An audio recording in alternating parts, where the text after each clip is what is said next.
Hello, everybody, and welcome to the Gaming Lounge Podcast, episode 103. Once again, I'm your host, Sebastian, and as always, I'm joined by Dory.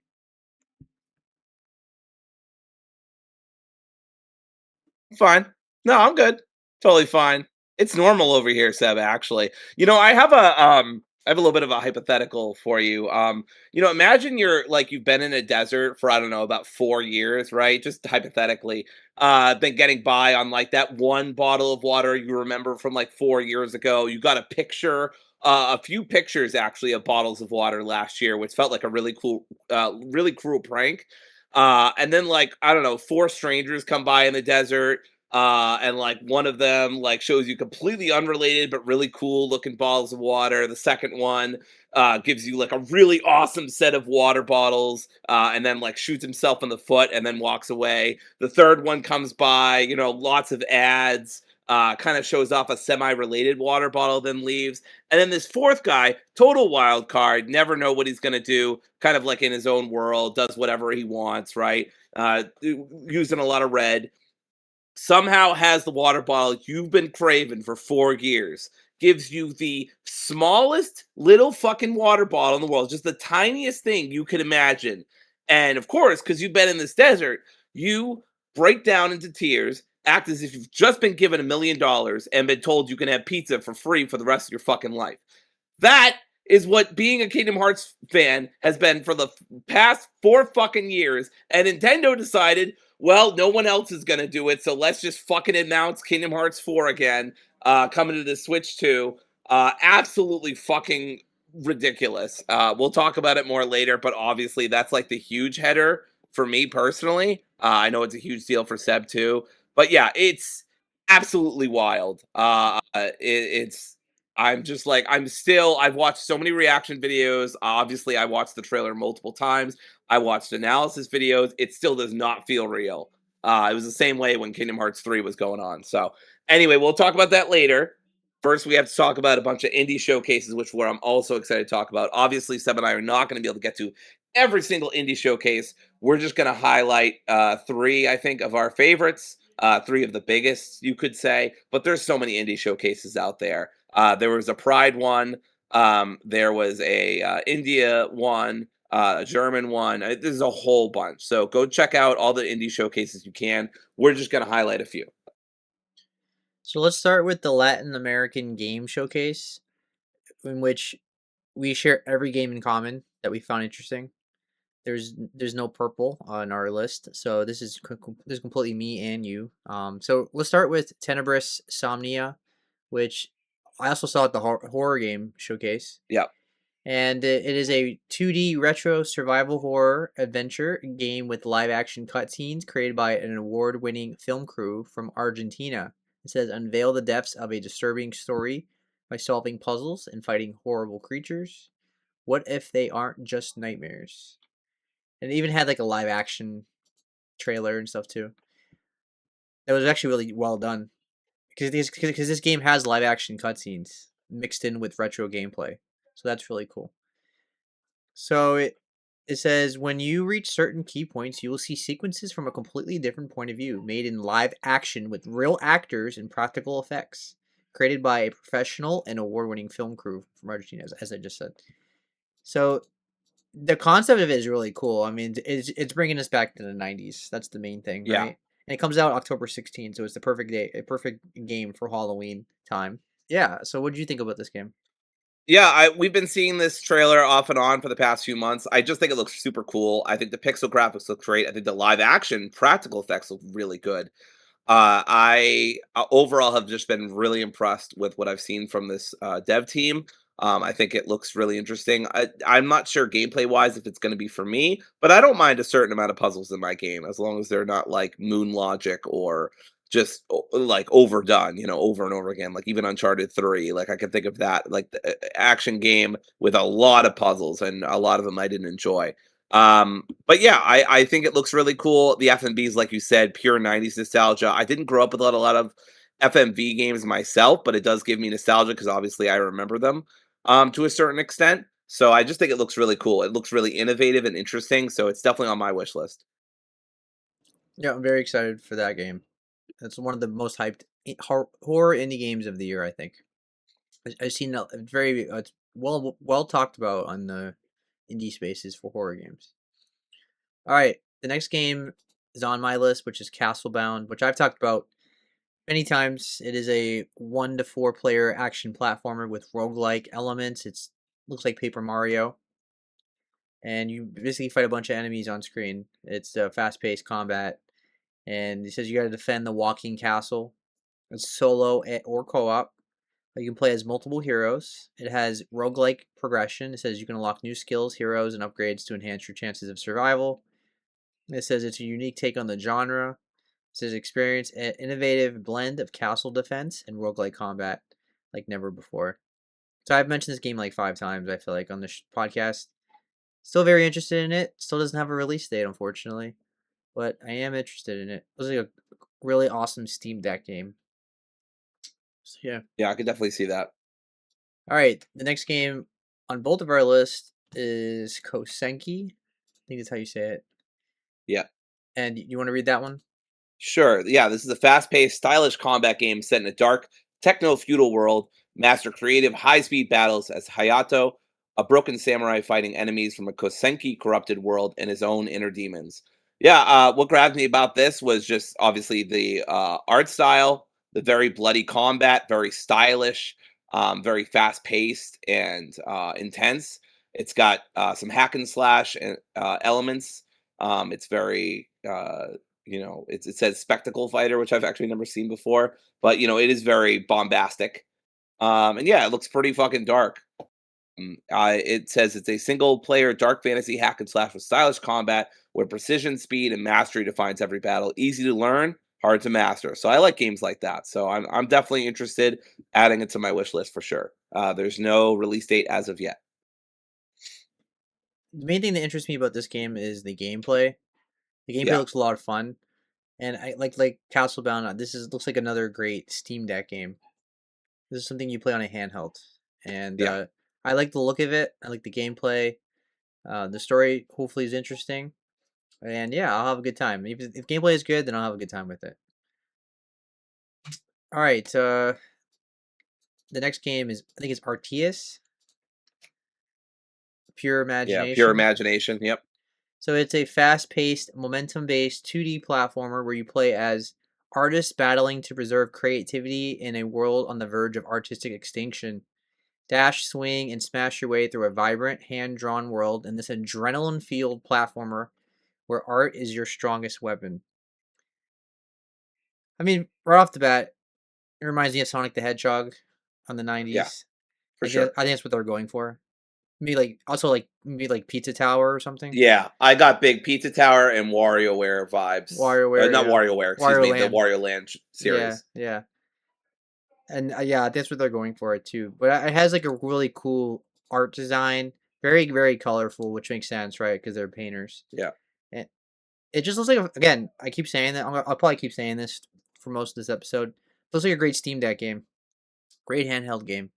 yeah. It Like looks really cool, and yeah, like yeah, it sure. would be super scary if we lived in a world where art was under a threat of extinction. Extinction, but thankfully we don't live in that kind of world where multiple video games are revealed to be contributing to that after they were already shown off.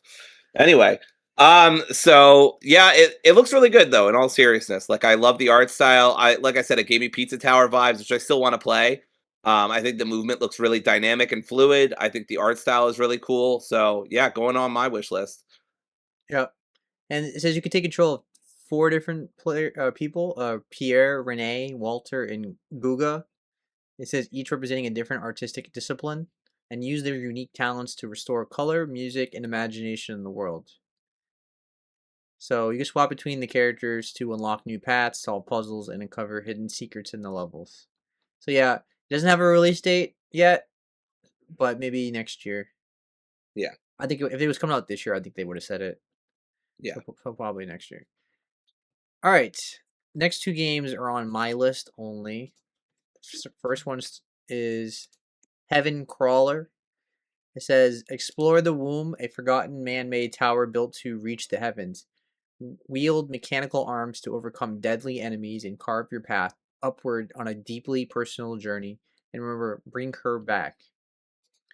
So it says on Steam that this game will feature 6 elemental modifiers, 9 zones with unique hazards, 10 plus unlockable NPCs to interact with, 10 plus multi phase bosses, 30 plus enemies with unique behavior, 100 plus gear and items to mix and match, endless rooms and possibilities, and a beautiful orchestral soundtrack.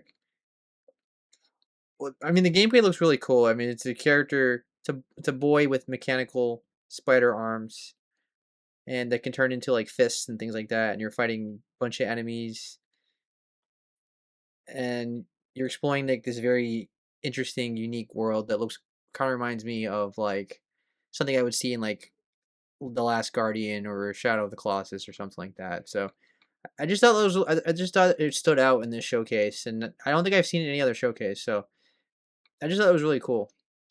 And am I like super into it? No, but like I'm very interested in it, and it says it's labeled as a action roguelike, a hack and slash, a souls like, and a roguelite. So I'm curious how that's gonna be, but I from what I'm understanding is it's maybe it's gonna be like procedural generated or something as a you make a run and then the levels are gonna be procedural generated, but we'll see. But I thought that looked cool. It stood out to me. All right, the next game is Tori Beyond the Gates, which I've talked about before. It was already on my wish list. It says the spirit realm has broken. Your brother has gone missing. Forge the path you were destined for. Explore the gates and find out why there has been broken links inside the spirit realm. Battle, discover, and find the secrets and make new connections in a beautiful, hand-drawn 2D style. So this is a Metroidvania. It's also a 2D platformer, and you dodge, parry, dash, and slash your way through different enemies and bosses. You discover new gates and worlds. It's 2D. It's hand drawn, like I said. It says you decide your own path. You make new friends. You find all the secrets in the spirit realm. You learn new art, skills, and equipment. It's a hand painted landscape. Every single part of the game has been drawn with care. It says there's difficult obstacles, bosses, and enemies, all with varying abilities. So yeah, it's a 2D hand drawn Metroidvania, and it's going to be challenging, I'm sure. No, it's all the rage right now. So Yeah. Nine very it seems very inspired by Dying Souls to a certain extent. yeah, Dying Souls is what I thought of initially as well. Yeah.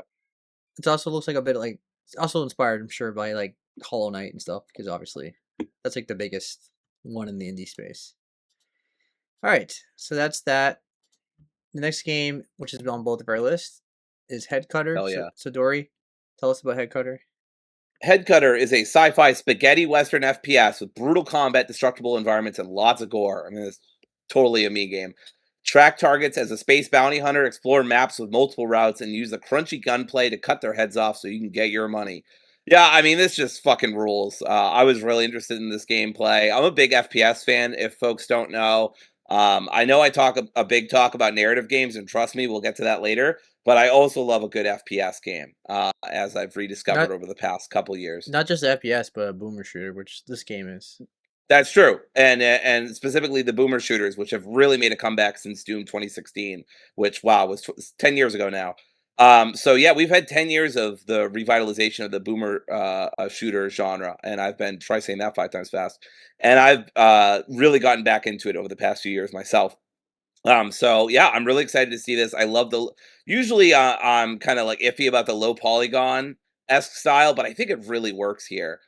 So yeah, I'm excited. Obviously it's a boomer shooter, it's FPS, old school. Do you like guns to blow stuff up to turn a poor bastard inside out, destroy everything between you and your money? Well, dude, I got some good news. This is for you. And that's me. I mean, I'm not a dude, but yeah, that's for me. Plus the destructible environments. I mean, that reminds me of Hulk Ultimate Destruction too. I know obviously it's not the same, but just in the name and also like the way destruction worked in that game. Just it just feels really cool. So yeah, Seb, what got you about this one? The gameplay looks really fun. The animation of the bodies blowing up and blood everywhere was really cool. It captures like 3D mixed with like old school 90s Doom, and For sure. yeah, it looks really fun. That's like the main thing about it. It just looks like a fun game to play. So this is definitely a game I will play when it comes out, which I assume is going to be next year.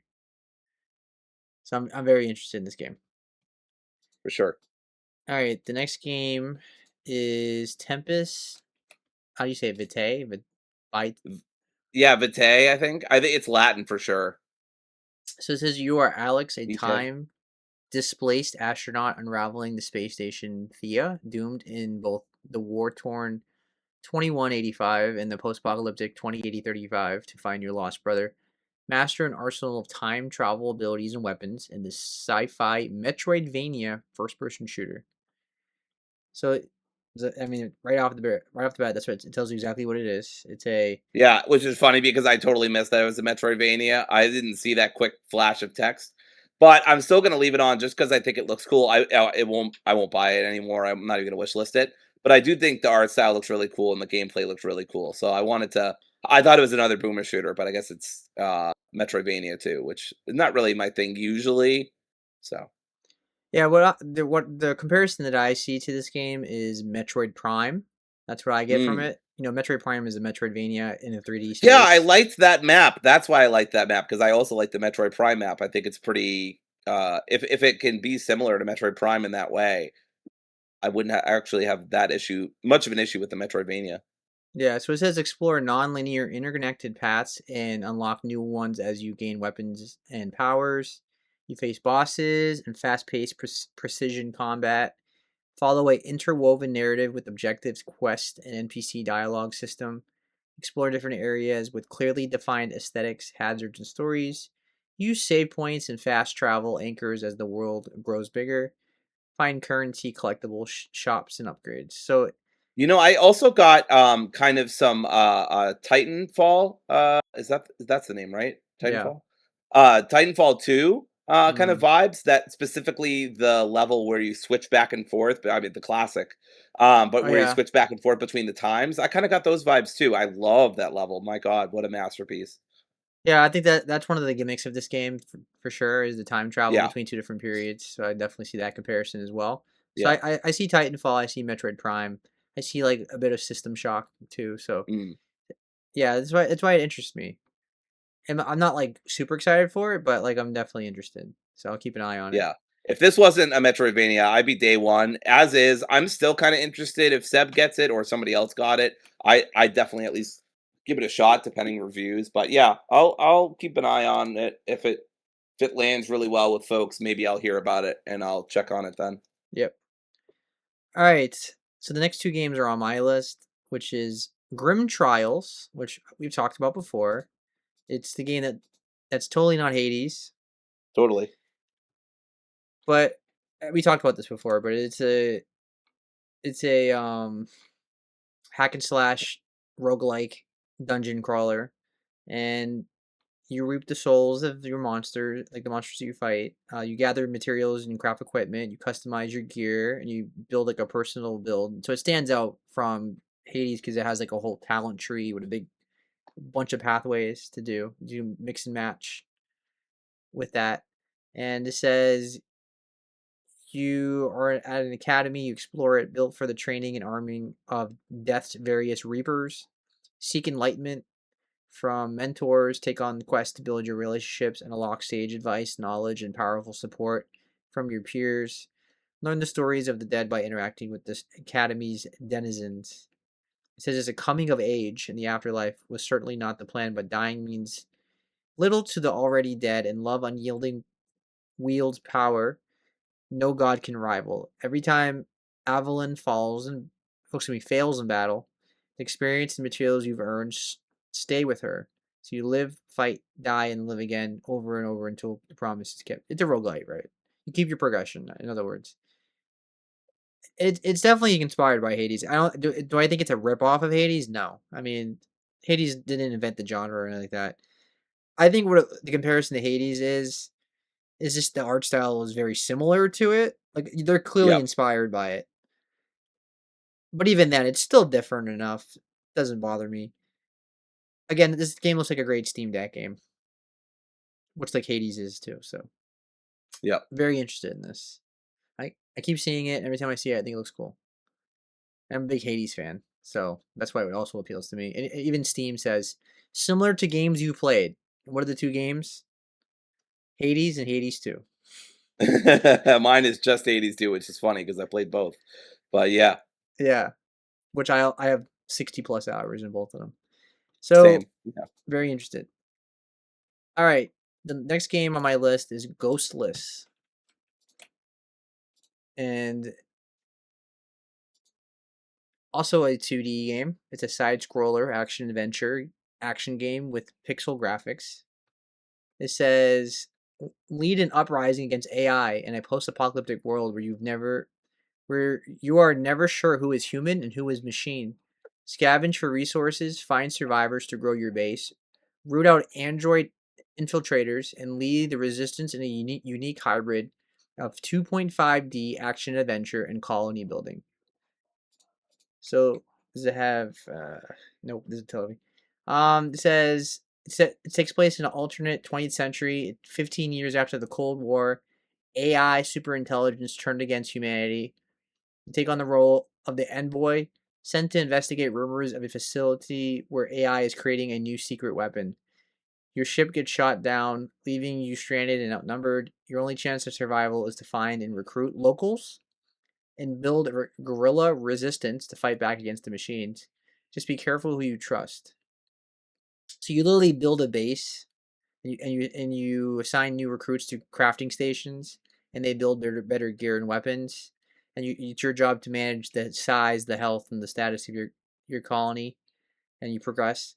You analyze clues and observe behaviors, and interview recruits to root out android imposters. So there's people that invade your camp. They come off as human, but they're actually secretly androids. You actually lead incursions. So you go into the enemy strongholds and with your people, and you fight the androids, and this opens up new areas for your map, and you're gonna be able to uncover the truth of what's going on. The main thing that just stands out to me is the pixel art 2.5. It reminds me a lot of Replaced. Not as pretty as Replaced, but similar. The concept of it is really cool. Of like like it's kind of like a zombie apocalypse game.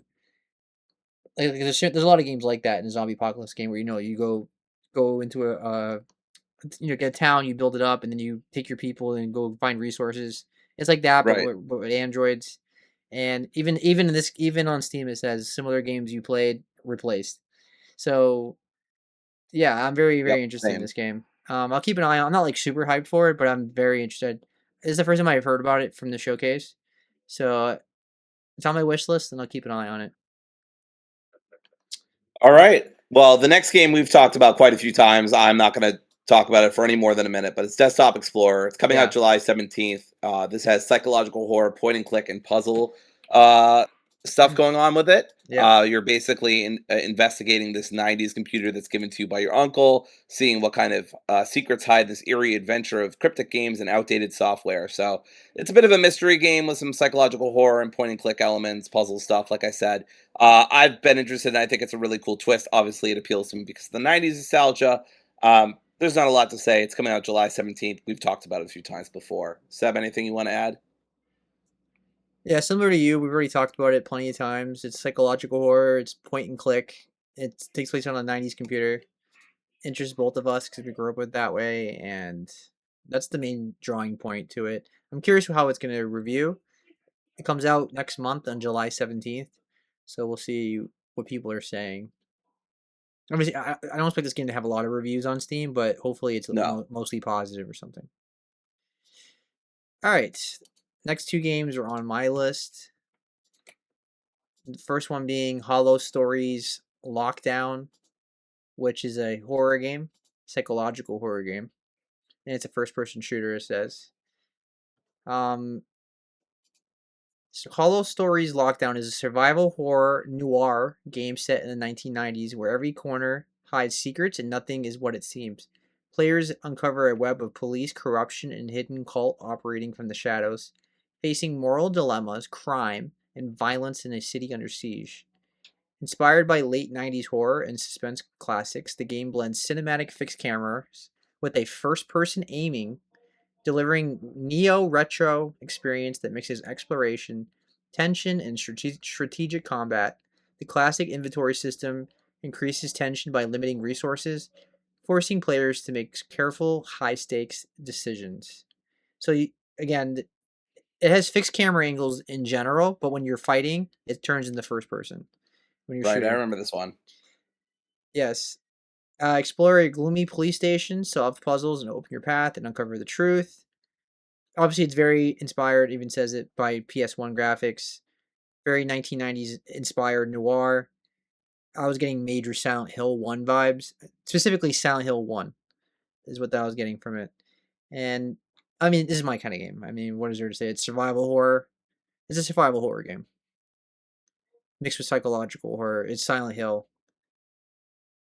Very, very interesting. It's not on your list story, but would you have any interest in that? I'm not sure. I liked that it switched back and forth, but though that kind of camera angle, it always does me in. So I don't know if you bought it or your friend who loves horror indies bought it. I might check it out.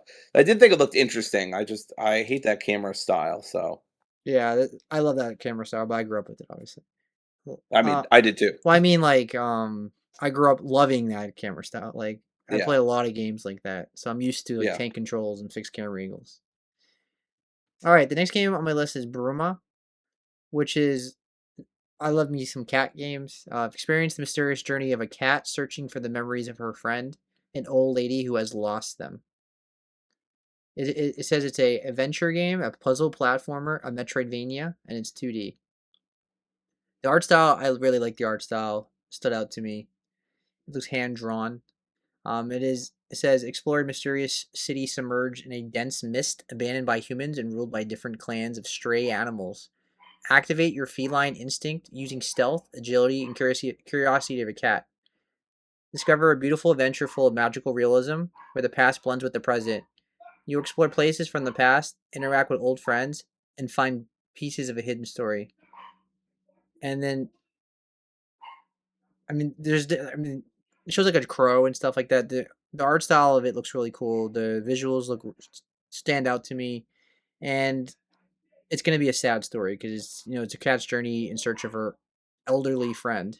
Story. It says Yeah. there's a story of friendship in a world of That never ends well. confusion and oblivion. So maybe it's like a metaphor for like Alzheimer's or something. We'll see, but it looks very interesting. All right, the next three games we both share, so I'll let you talk about the next two first. Yeah, for sure. The next one we've already talked about a couple times, so again, I'll try to keep it limited. But Tawada Brava is a fully hand-drawn 2D top-down RPG. Battle your way through the Santa Cruz dungeons and help Keiko find his mom while helping the revolution. I mean, I don't really need to go into why this is a me game, right? First off, you're fighting against the oppressors, so obviously I'm going to be interested. Love the 2D animation, love the art style, love seeing different cultures and what they're all about. So I think that's really cool. Obviously takes big inspiration from Latin American environments, so that's really unique. It's a classic kind of JRPG with, I believe it said ATB, and timed attacks and defenses and stuff like that, kind of similar to Paper Mario.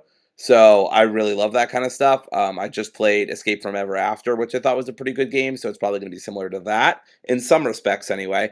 So yeah, it compares itself to that Vagrant Story, Chrono Trigger, some classics of the genre. So I'm very excited for this. This looks really cool. And again, plot wise, I'm super there. And yeah, I don't know. We've already talked about it, so I don't have much more to say than that.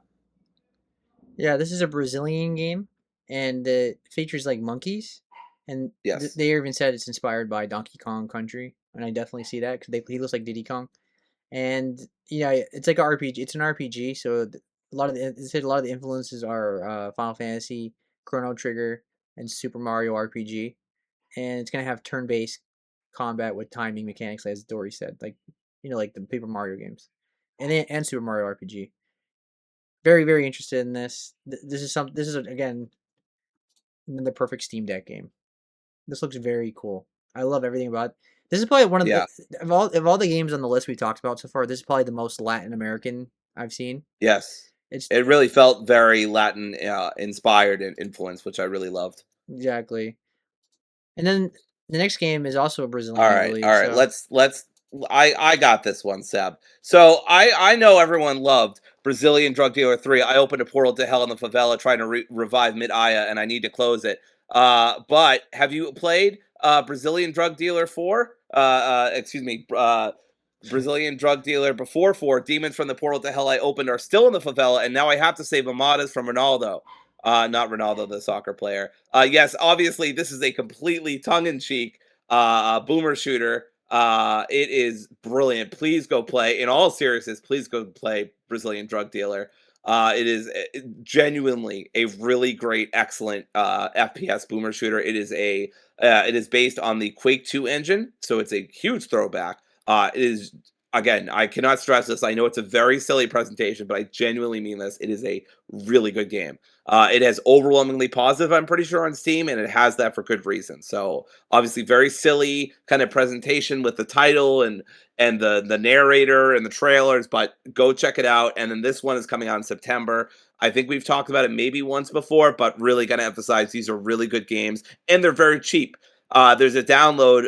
There's a demo that you can download right now for Brazilian Drug Dealer before 4. Demons from the portal to hell I opened are still in the favela, and I have to save Amadas from Ronaldo demo, which is now available. So I am going to keep saying these titles over and over again because that's the fun, right? But yeah, they're really good, and I have no doubt this is going to be good too. I have not played the demo, so I can't say whether this is like amazing like the last one was, but I bet it will be.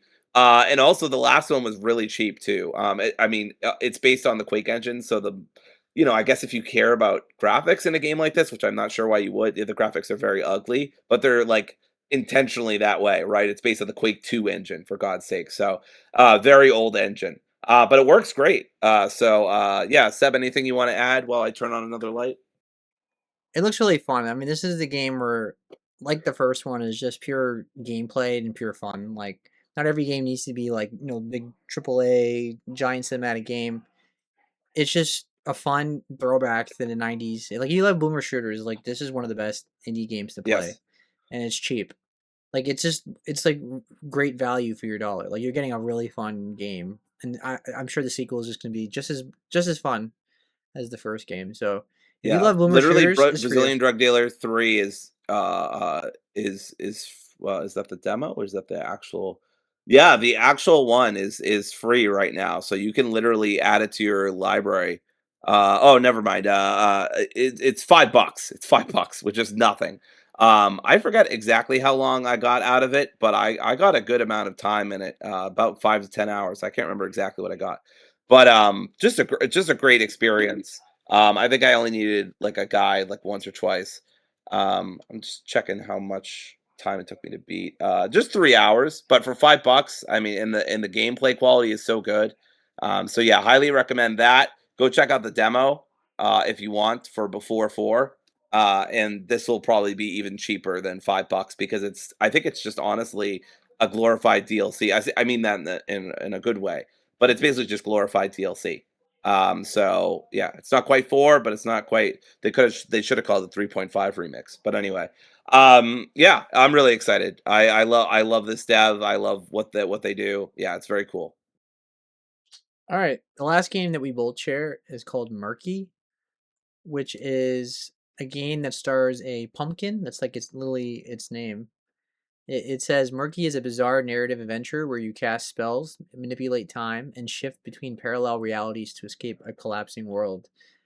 It says Pumpkin is a strange traveler trapped in a decaying hand drawn world filled with bizarre creatures, mysteries, and parallel realities. It says it's handmade with care. So it says no shortcuts, no auto animation, no soulless AI content, just Nice. raw frame by frame artistry. Every animation is in Murky is created completely by hand without using automated software. We believe games should feel personal, expressive, and crafted by real artists. Tell me how you really feel. You know what's funny about this too is that when they're like, no shortcuts, no auto animation, I'm like, and then they're like, no soulless AI content. I'm like, all right, I'm back, baby. But yeah, I don't know if this is a day one by any means for me, but I think it looks beautiful. I wanted to highlight it just because that 2D hand drawn animation just pops. Looks really good. Obviously, it's got like Seb said, that time manipulation and puzzles and stuff like that. Um, I mean, as long as there's a guide and the puzzles aren't ridiculous, I could be there just for the animation alone. I think it looks really pretty. It says explore a bizarre hand drawn world trapped in an ever repeating 3-day cycle. Manipulate time to move between moments and uncover parallel realities. Cast different spells to reshape events and unlock new possibilities. Unravel in an uncanny mystery filled with surreal characters and odd discoveries. So it's not like you say you play the same levels over and over again, but like obviously as you progress and use new spells, you can unlock new pathways and different changes in the what happened in that day, and it's really cool. The animation stands out. Pumpkin with a witch hat. Feels like a Halloween game just naturally. It has no release date. It doesn't even say 2026 or 27, so maybe next year, but seems like a game I'd wait for October, or at least the fall season. It doesn't have to be October, but the fall season. Feels like a great fall game. Totally agreed. All right. So that's the Latin American Game Showcase, which was pretty solid. I wasn't like over the moon for most of these games, but I was like, oh, very interested. This looks really cool. A lot of Yeah, Steam Deck games, a lot of handheld games for me. So very, very interested. And yeah. So let's get into the woman led game showcase now, which, obviously is showcase led by women. And they featured a lot of, a lot of the directors or creative artists or whatever got interviewed during the show as well, right before they revealed their game. And one of the games that interests me, which is not on Dory's list, is Luna Abyss, which already came out last month. It's a single player, story driven action adventure with fluid platforming and bullet hell combat. And you follow the journey of Fox, a prisoner of Luna caught between a cryptic prophecy and prison sentence. Does it have the features? Kind of. The gameplay looks great. It has mostly positive reviews. It's 580 reviews, and it's very positive. It looks like a really fun game to play. It's bullet hell. It's first person shooter, story driven as well. The visuals stand out. The world stands out. This is a game I've had my eye on for a while. I just haven't had the time to play it, playing other games. But I will play this game at some point. It is currently on sale for $27, but it's normally a $30 game. Very interested in this game. I will get it at some point. Everything about it just stands out to me. It looks like a lot of fun. So I just wanted to shout it out. Dory, any interest? yeah, I'm not for me. I don't super remember that. I mean, that doesn't mean much, right? Sure. I thought it looked cool, like the aesthetic and the art design, of course. Yeah. It looks really distinctive, especially for this kind of showcase. But I think the bullet hell aspect of it kind of pushed me away. But Yeah. I'm not like against it by any means. And obviously, I'm like I love Vampire Survivors, but that's very different, right? Because that's in a more 2D top down way, whereas this is 3D. So I don't know. I'll keep an eye out, but yeah, it didn't grab me a ton. Sure. Yeah, I can see that. I mean, you're more of a boomer shooter fan compared to like bullet hell, where there's a million bullets flying at you. Yeah, it's too easy for me to get overwhelmed by that kind of stuff. I will say, for the record, it's already out. If you haven't already said that, Seb, I which did, maybe yeah, you have, I did. yeah. It's Um, 580 reviews, so it got very positive. Yeah, very positive. So good for them. Yeah, So looks really cool. Maybe I mean $30 a bit steep though for an indie for me personally. For a game that I'm unsure about. I mean, yeah, but I think it looks great, and I'm happy for them that they succeeded this much. yeah. That's a game I will get during the Steam summer sale, and then you'll probably just play it then. Yeah, probably. Yeah, I'm excited for the Steam Summer Sale. I've got so many fucking games. Yeah, Steam summer sale is a great time for me to get a lot of these indie games, like the ones that are Yeah, cheaper, and I can stockpile like a bunch of them for the same price Yeah. as a Like full. we talked about last year, I remember when the Steam Summer Sale happened then, it's a lot of the bigger games don't have big sales, but if you know where to look for the indie games, you'll find some great sales. Yeah, especially since like the big games get like, oh, they use the key websites, and you either get them cheaper there. But in Yeah. Steam, usually the indie games are cheaper on Steam than they are on a key website. That's even if they Yeah. have it on the key They're website. usually, yeah, in my experience from GG Wishlist, they're pretty comparable, if not lower. There are some situations where key sites are cheaper for Yeah, than Steam, but it very much varies. Whereas with the bigger games, it almost never varies. It's almost always cheaper on key sites than Steam. But exactly. anyway, that's a whole nother thing. Let's go on to 13Z, which I think actually looks like a cool game. It's just I don't think it's for me. Yeah. So it says that it's an action roguelike online co-op hack and slash game with an anime aesthetic. It says go solo or team up with up to 3 friends in online co-op for this fast-paced anime inspired action roguelike. Master stylish hack and slash combat, craft overpowered builds, and conquer mythological trials to claim the title of the 13th Zodiac. The big thing that just stood out to me, obviously, is the colors, the anime, very very Chinese heavy aesthetic to it. I mean, I think it's Asian in general. It says Eastern mythology, so it's probably a mix of things.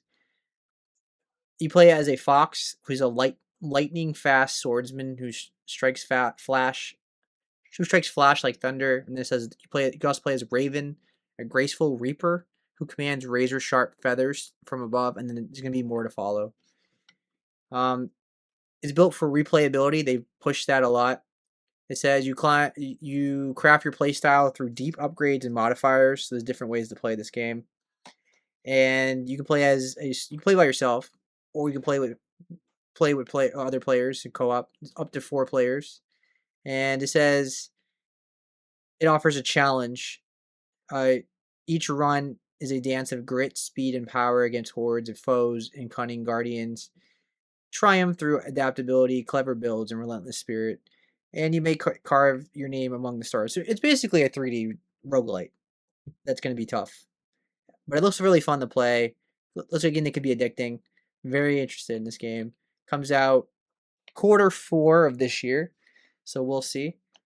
I'm very interested in this game. Could be a cool PC handheld game, a Steam Deck game. So that's why I was Uh, interested in it. Next game I'm really excited for, it's called Every Wednesday, Yeah.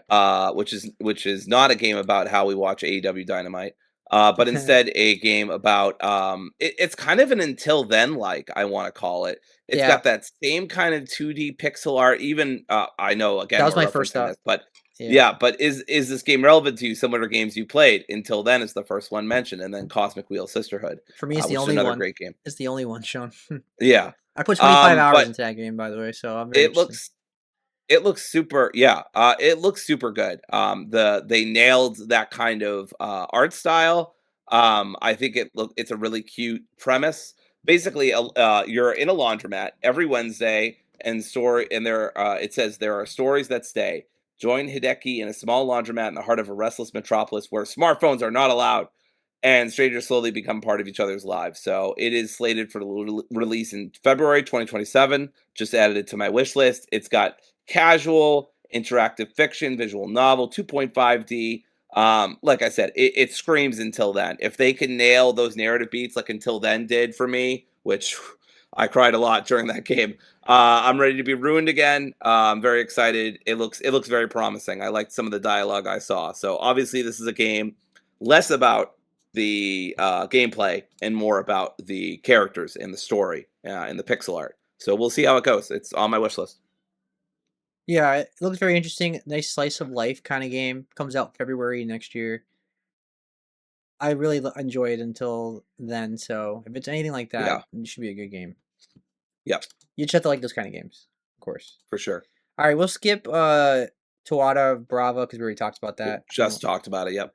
So we can talk about Vale's Echo, and it says death isn't the end; it's your last chance. Solve haunting puzzles and make choices that matter as you guide Vale across the underworld.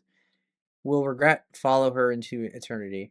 Well, we already talked about this game before, and we will praise the art style, and it looked very cool, and it just stands out, right?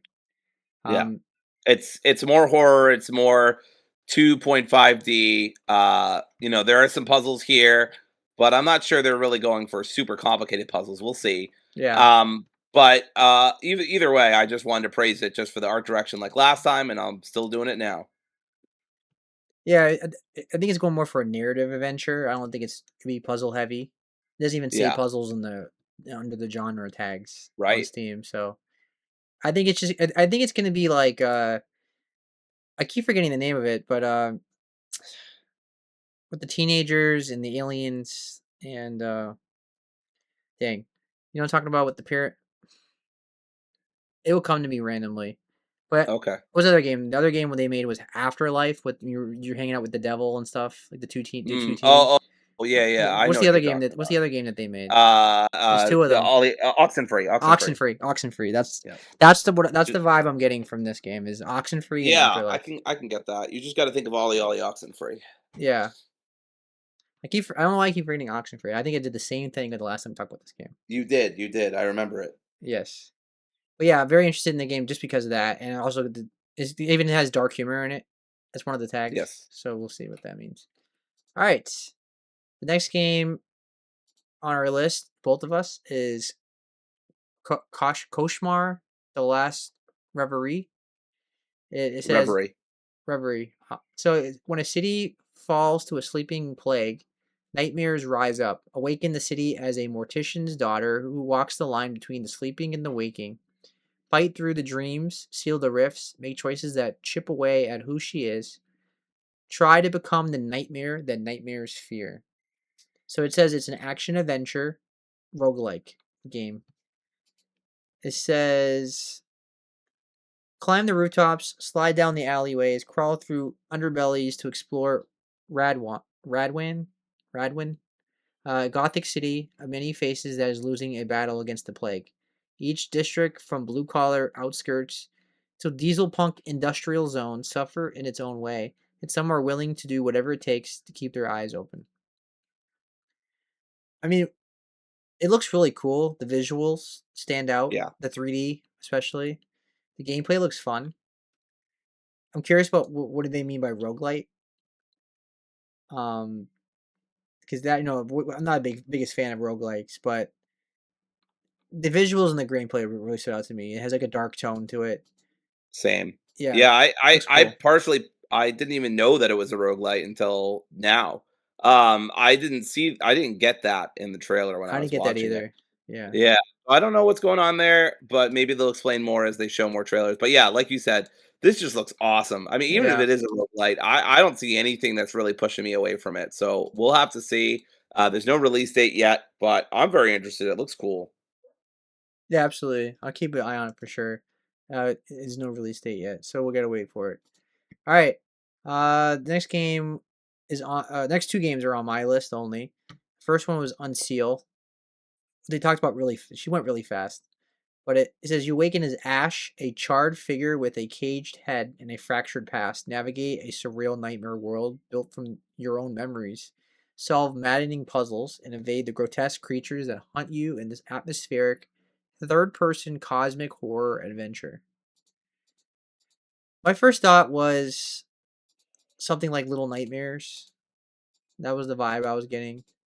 The little playing as a little, a little guy in a big world. Yeah. That's a creepy setting. I just thought that would look really cool. It's usually my kind of game.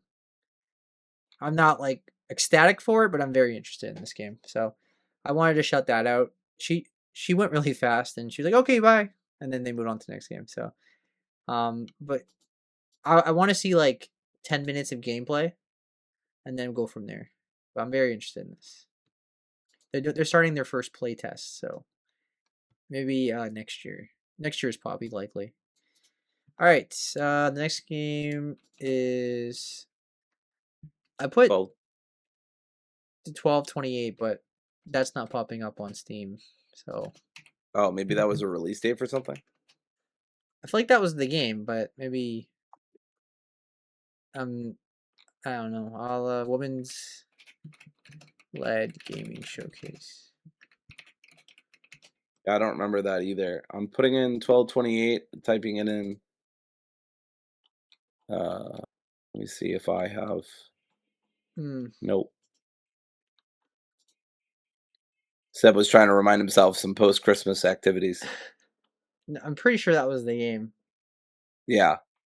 I mean, I believe you. There's a million games they showed Yeah. throughout the whole Well, thing. if So I find it, we'll go back to it. sure. So let's talk about Lily's World XD. We've already talked about this a few times Yeah. again, so let's not uh, rest on it too much. But basically, psychological horror investigation retro. So again, another thing similar to Desktop Explorer, but this time instead of the '90s, it's the mid 2000s, which I have even more nostalgia for because I was actually like a sentient, child or human being then. As opposed to the '90s, which was kind of vague and hazy for me. I mean, I have memories, but yeah, they're not as well developed as the mid 2000s, right? When MCR Sure. was kicking off. But Yeah. basically, you find this laptop, you're going through Lily's diary, messaging her friends, or message her friends, and piece together what happened to her before it's too late.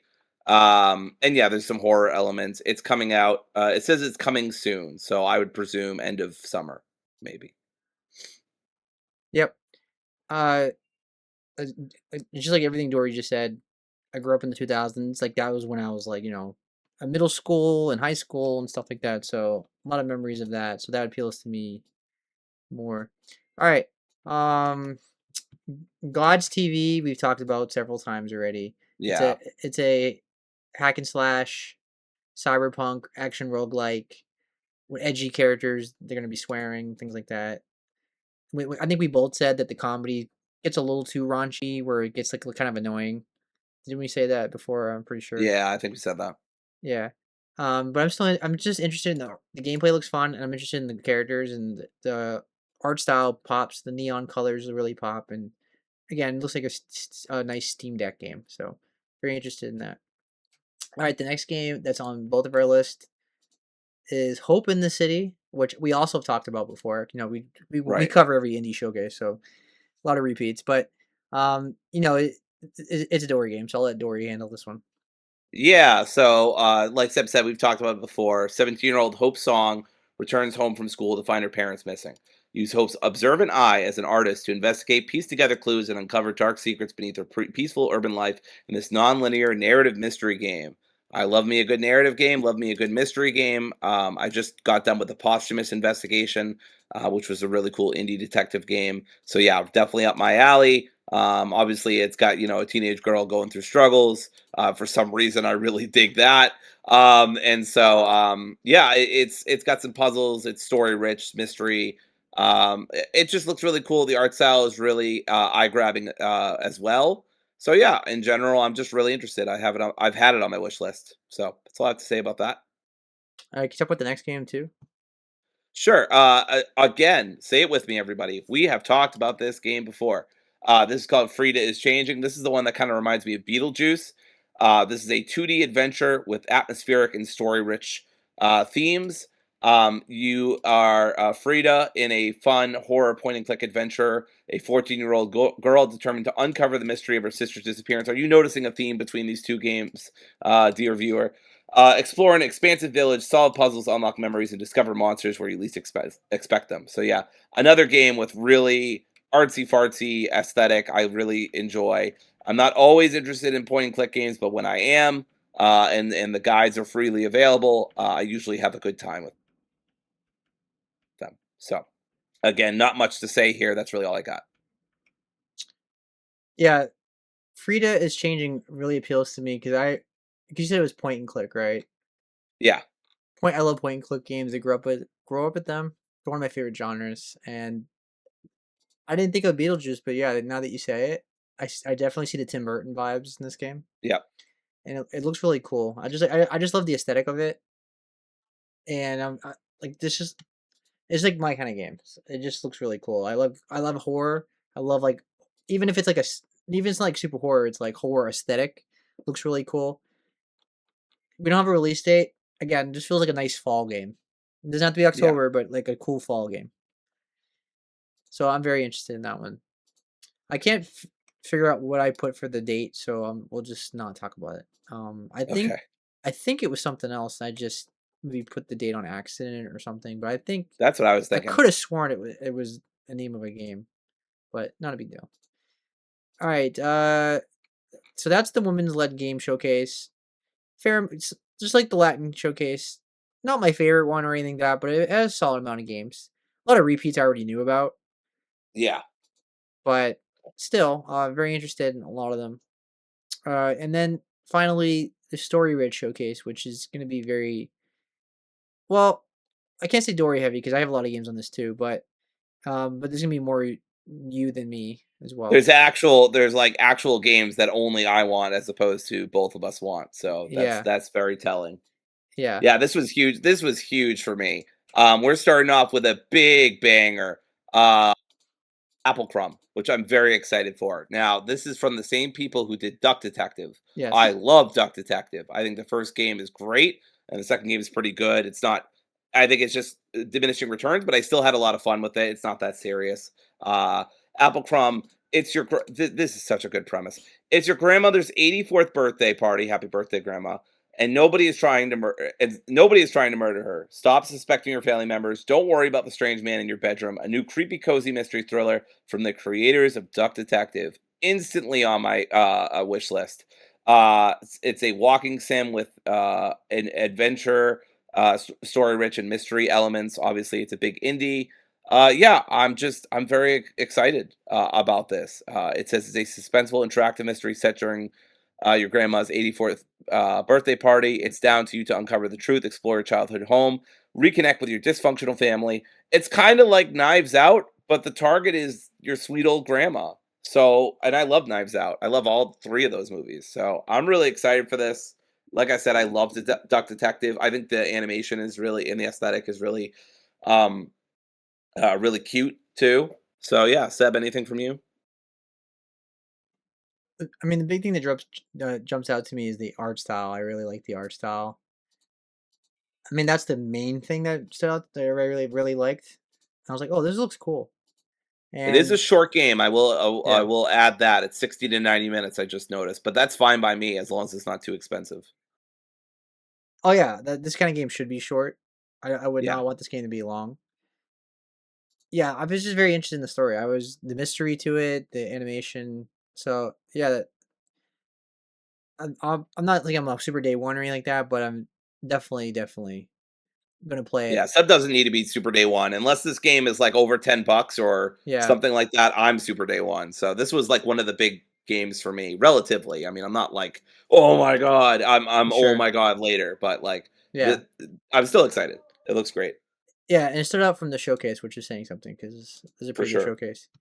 All right, next This was game. probably this Good. was probably my favorite indie showcase, and maybe I want to say it's up there with Xbox, and I Mm, know this is an indie showcase and not a AAA, but for me personally, I loved almost all of the games they showed. So it'd be kind of hard for me to rate this any lower than a 9 out of 10. But yeah, yeah. All right, the next game is Catch Thesis, which is from the uh, creators of Yuppie Psycho. Um, and it says, "Embrace the darkness in a demon-possessed altar boy in this horror RPG. Explore the city, battle demons, upgrade your weapons, and embark on an unforgettable journey with unique characters and anime-style cutscenes." I'm really mad because I used to know how to say this word for very obscure philosophical reasons. Yeah, this game looks fucking cool, but I think it had something in it that I didn't like. I don't know what it was though, but something about it. Maybe it was the gameplay. Oh yeah, because it's like twin stick shooter, and I kind of struggle with that sometimes. But Sure. I mean, I love the graphics here. It is very pretty, and obviously, yeah, very anime inspired. So. Yeah. So Daniel is an altar boy from a fringe religion, and he gets possessed. Now every good deed he does opens a gateway to hell. He must be virtuous during the day and battle demons at night, trying to save his grandpa's life without dooming the world to an eternal hellfire. So it has a narrative that's story rich narrative, complemented by anime style cutscenes, in game illustrations. It has stealth. It has a day and night cycle. So you attend school and work during the day, and then you venture into dungeons at night. The combat is it says engage in slow paced battles with primary range and secondary melee weapons, utilizing a twin stick aiming system with roll invasion. The soundtrack it says is mesmerizing soundtrack by Michael Kelly, known for VA11 Hall A and Yuppie Psycho. And the exploration, illuminate every corner with a flashlight or candles to uncover valuable resources, hidden paths, and ancient religious lore. So it feels like indie 2D Silent Hill to me, with the cult and the like a religion, fringe religion, and being possessed. Well, actually not possessed, but yeah, you know what I'm saying. I think it looks cool. It's like my kind of game. I love horror. Pixel graphics look great. The story looks very interesting to me. I like the anime cutscenes. Very, very, very interested. Again, perfect Steam Deck game. Yeah. So And by the way, catechesis. That's how you say it. catechesis. Okay, Yeah. It's a religious, obviously, it's a religious term. gotcha. But it is I from used the to know how to say catechism off the top of my head, but I've forgotten. no, Anyway, it's from the people that made Yuppie Psycho. So if you like that game, which is on sale right now for $6, nice. you will like this one. Which they also showed at this showcase because there was a sale they had. All right, the next game, which is on both of our list, is Yeah. the Mermaid Mask. So Dory, go ahead, go talk about I it, think that please. this is the most excited I am for a continuation of a franchise I literally have not started. But this is a continuation of Tangle Tower. You might have heard of Tangle Tower. Came out in 2019. It has very positive, based on over 5,000 reviews. Came out in late October of that year. It's all about unraveling a thrilling mystery by exploring a strange and twisted mansion. I think at one point I was very interested in it, and then I think I heard about some issues with the puzzles, or it was very complicated or whatever. Um, but yeah, regardless, I think that they could do a lot to improve on that in this new one. I still might want to play it at some point. But Mermaid Mask is an impossible locked room murder mystery. Captain Mortuga lies dead beside an ancient cauldron aboard the world's strangest submarine, crewed by sketchy suspects. A handcrafted point and click with sharp humor and tricky puzzles. See, that's kind of what undid me the first time. Is like I don't know how much tricky puzzles I can deal with in a game, but I love the art style. I love a good murder mystery. Dive into the next mystery from the creators of Tangle Tower, and oh boy, Seb's excited. Country. So yeah, these guys have done some pretty cool games. So I'm really excited to see how this goes. I imagine it's gonna be another banger for a lot of people. Yeah, I feel like I've talked about this game before because it was already on my wish list. It comes out next month, July 16th. Yep. But it's a point and click and it's a visual novel. It's a detective game. It's a Dory game for sure. Yep. What jumps out to me is the art style. Like that's what really interests me about it, and I really enjoy point and click. So I'll have a good time with it just from that alone. So this is probably a game that you'll probably get, and I'll just play it Probably. because you bought it. Yep. I think they'll make the puzzles a little more accessible. I'm just speculating, by the way. A little more accessible, and even if they don't, I could always use a guide too. I'm not above using guides for point and clicks. In fact, that's usually Right. how I enjoy point and click games. But this next game, finally, it's my time to shine. It's all about me. This is only on my list. This is called A Line Held Tight. Boy, this is me. You couldn't design a more me game. That's not true. I just wanted to be hyperbolic. Um, this is a game called again A Line Held Tight. Tensions both political and personal rising at the Bright World mining colony. In this dynamic sci-fi visual novel, you must decide where your heart and loyalties lie if you're to shape the future and to save yourself. So yeah, it's very political, a bit of visual novel. So it's still pictures and images with lots of text. It's got kind of that Disco Elysium top-down scroll on the right while you're making choices about what's going on. It says, far from Earth, your only weapons are your work mechs, your only support, your fellow miners. When tensions boil over, will you take a stand? It says that it's a visual novel that follows the Canary, a member of a mining colony on a far off chunk of rock. Out there, cut off from the rest of humanity by a vast expanse of space, a maelstrom of tensions are rising. So yeah, it's I mean, its choices matter. It's very political. Yeah, I'm very interested in this game, and I think the art design is very striking. So it gives me Disco Elysium vibes in its political nature. It's visual. It's not visual novel, but it's kind of top down scroll on the top right. Choices matter kind of thing. So yeah, I'm very interested in this game. Yeah. Definitely a Dory game. 100%. Yeah, 100%. All right. Penguin And I'm Colony. excited to talk about this next game. Yeah, this was probably the standout. one of the standout indies of all of Summer Game Fest. It's a Yes, and that says a lot. yeah, cosmic horror through the eyes of a penguin. Rival human factions have come to your home in the Antarctic, seeking an ancient and inconceivable being. Observe their descent into insanity in this faithful reimagining of H.P. Lovecraft's At the Mountains of Madness and other stories. So Now, correct me if I'm wrong, Seb. I don't remember at the Mountains of Madness having this many penguins. Now, I could be wrong, but anyway. Um, by the way, speaking of Disco Elysium, and I swear I didn't do that segue on purpose. I totally forgot about this. The fucking narrator from Disco Elysium is in the trailer for this. If you listen, which is just kind of wild. He just pops up out of nowhere. I love him because he just does the most fucking random projects. But whenever you hear him, you recognize that distinctive voice. My God, he's got an amazing voice. But yeah, it's a walking simulator. It's exploration. It's got some retro vibes. I have no idea what the fuck's going on in this game, but I'm here for it. This looks so cool.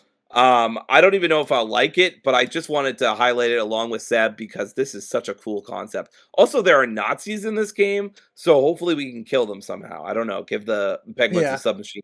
takes place in 1939. So there's Nazis, and the Steam page is interesting because it has like smudges everywhere, which Yeah, kind of gives it like a horror vibe to it. for sure. Um, it just looks really interesting as it stands out. Although weirdly, it's being compared on Steam to Lego Batman and What? Death Stranding 2. Death Stranding Wow, 2 mine I is. see, but not Lego Yeah. Batman. I don't see Lego Batman is on mine as well, which is very strange. And Esoteric Ebb, which I more understand. So yeah, I don't understand what the hell's going on But there.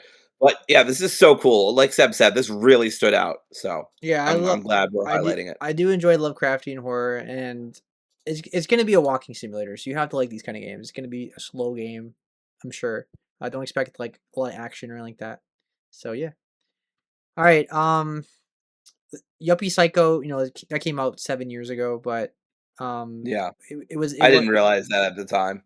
yeah, it's a good game. You should definitely play it. It's always cheap on sale. It's always in bundled. Yeah, it's for 5.94 right now, which is cool. Yeah, but and like I said, there are new games coming out. Yeah. All right, Wicked Delights, which is on both of our lists. It says rhythm your way through a campy and mysterious visual novel in Wicked Delights. Battle hideous monsters, sling drinks at a cafe, play lead in a heavy metal band, and much more as you unravel the secrets of a supernatural VHS tape. So right off the bat, the music's great. As Dory's, bopping your head to the music. I really like the art style. First of all, it stands out, and it says it is a rhythm game brazenly jammed into a visual novel, or if you prefer, a visual novel lovingly infused with rhythm elements. However you think of it, it's you're in for a ride. Anime it's battles, also sitcom. exciting. Go. Sorry, go ahead. You're good. Go ahead. Oh, I was just about to say it's also exciting because this is the same devs that did Beacon Pines. Yes. I would not have expected a supernatural. Well, I guess there were some horror elements, but I would not Yeah. expect a rhythm game out of the Beacon Pines folks. But I mean, Yeah. I'm there day one. I love Rhythm, Beacon yes, but Pines. Beacon Pines was definitely like very Stranger Yeah, Things, very but horror, very supernatural. So that part I'm not yeah, surprised by. The more I think about it, but the rhythm part is what I'm a little taken aback by. But I'm willing to give it a chance because Beacon Pines fucking ruled. exactly. I'm very interested in it. Like everything they're saying looks cool, Yeah, and the visuals alone just stand out to me. So I actually enjoy rhythm games. Like I don't play like a ton of them, and they're not like my go to, but I do yeah, enjoy them. So it has everything I like. So this is potentially day one, but there's no release date yet. So we'll see. All right, the next game, Lost in the Roots, which we both have talked about before. yep. But Dory, you want to handle that one, please? Sure. This is a 2D adventure with psychological thriller elements exploring guilt and fear. A young girl wakes in a stranger's attic, lost in the middle of nowhere. I mean, haven't we all been there? Who took her and why? With no way out and something lurking in the shadows, escape may just be an illusion. So yeah, this has got some point and click elements. It's got some horrific elements, obviously, but I mean specifically like kind of Cronenberg-esque or like Alien-esque, like very detailed visual uh, grossness going on here, if that makes sense. Yeah. It was announced recently that the game will have voices, so that's really cool.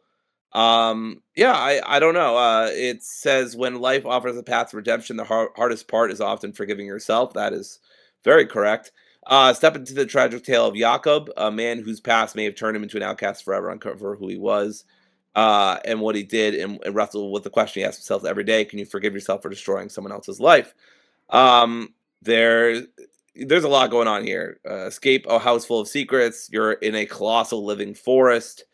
Uh, yeah, I don't know. Seb, anything to add that we haven't already said before? It's from the devs that made No, I'm Not a Human. Oh, So that's right. with that game also had creepy visuals in it.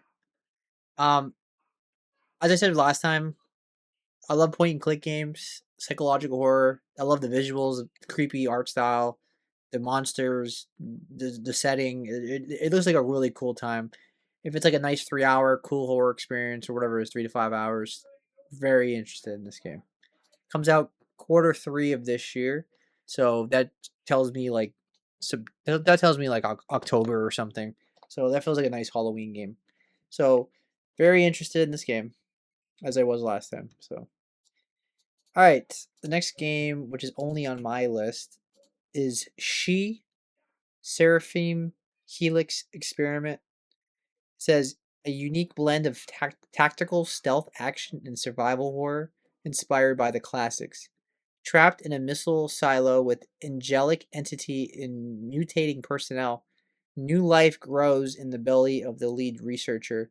The sergeant has given you his orders, and an eerie voice sings through the walls. I mean, it's a weird mix of genres, right? There's like first person, there's fixed camera angles, there's stealth. It has like anime arts. It has an anime 80s art style, which really appeals to me. That looks really cool, like orbitals kind of thing, or like Yeah. original Gundam, or like Akira or something.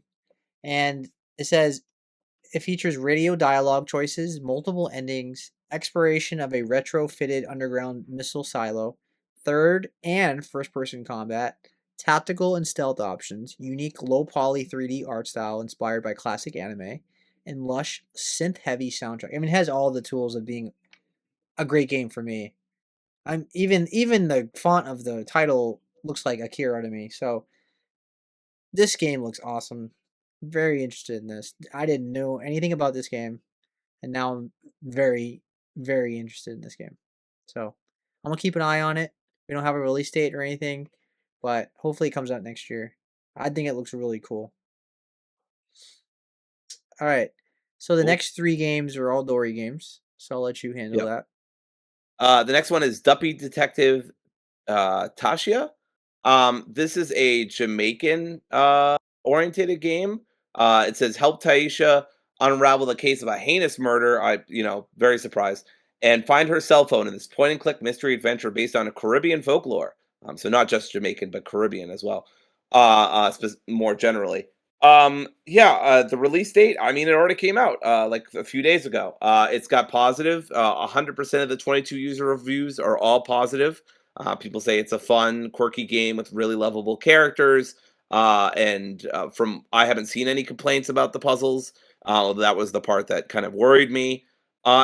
Just think it looks really cool. I love the artwork. I love the storyline. I love the mix of seriousness with not seriousness.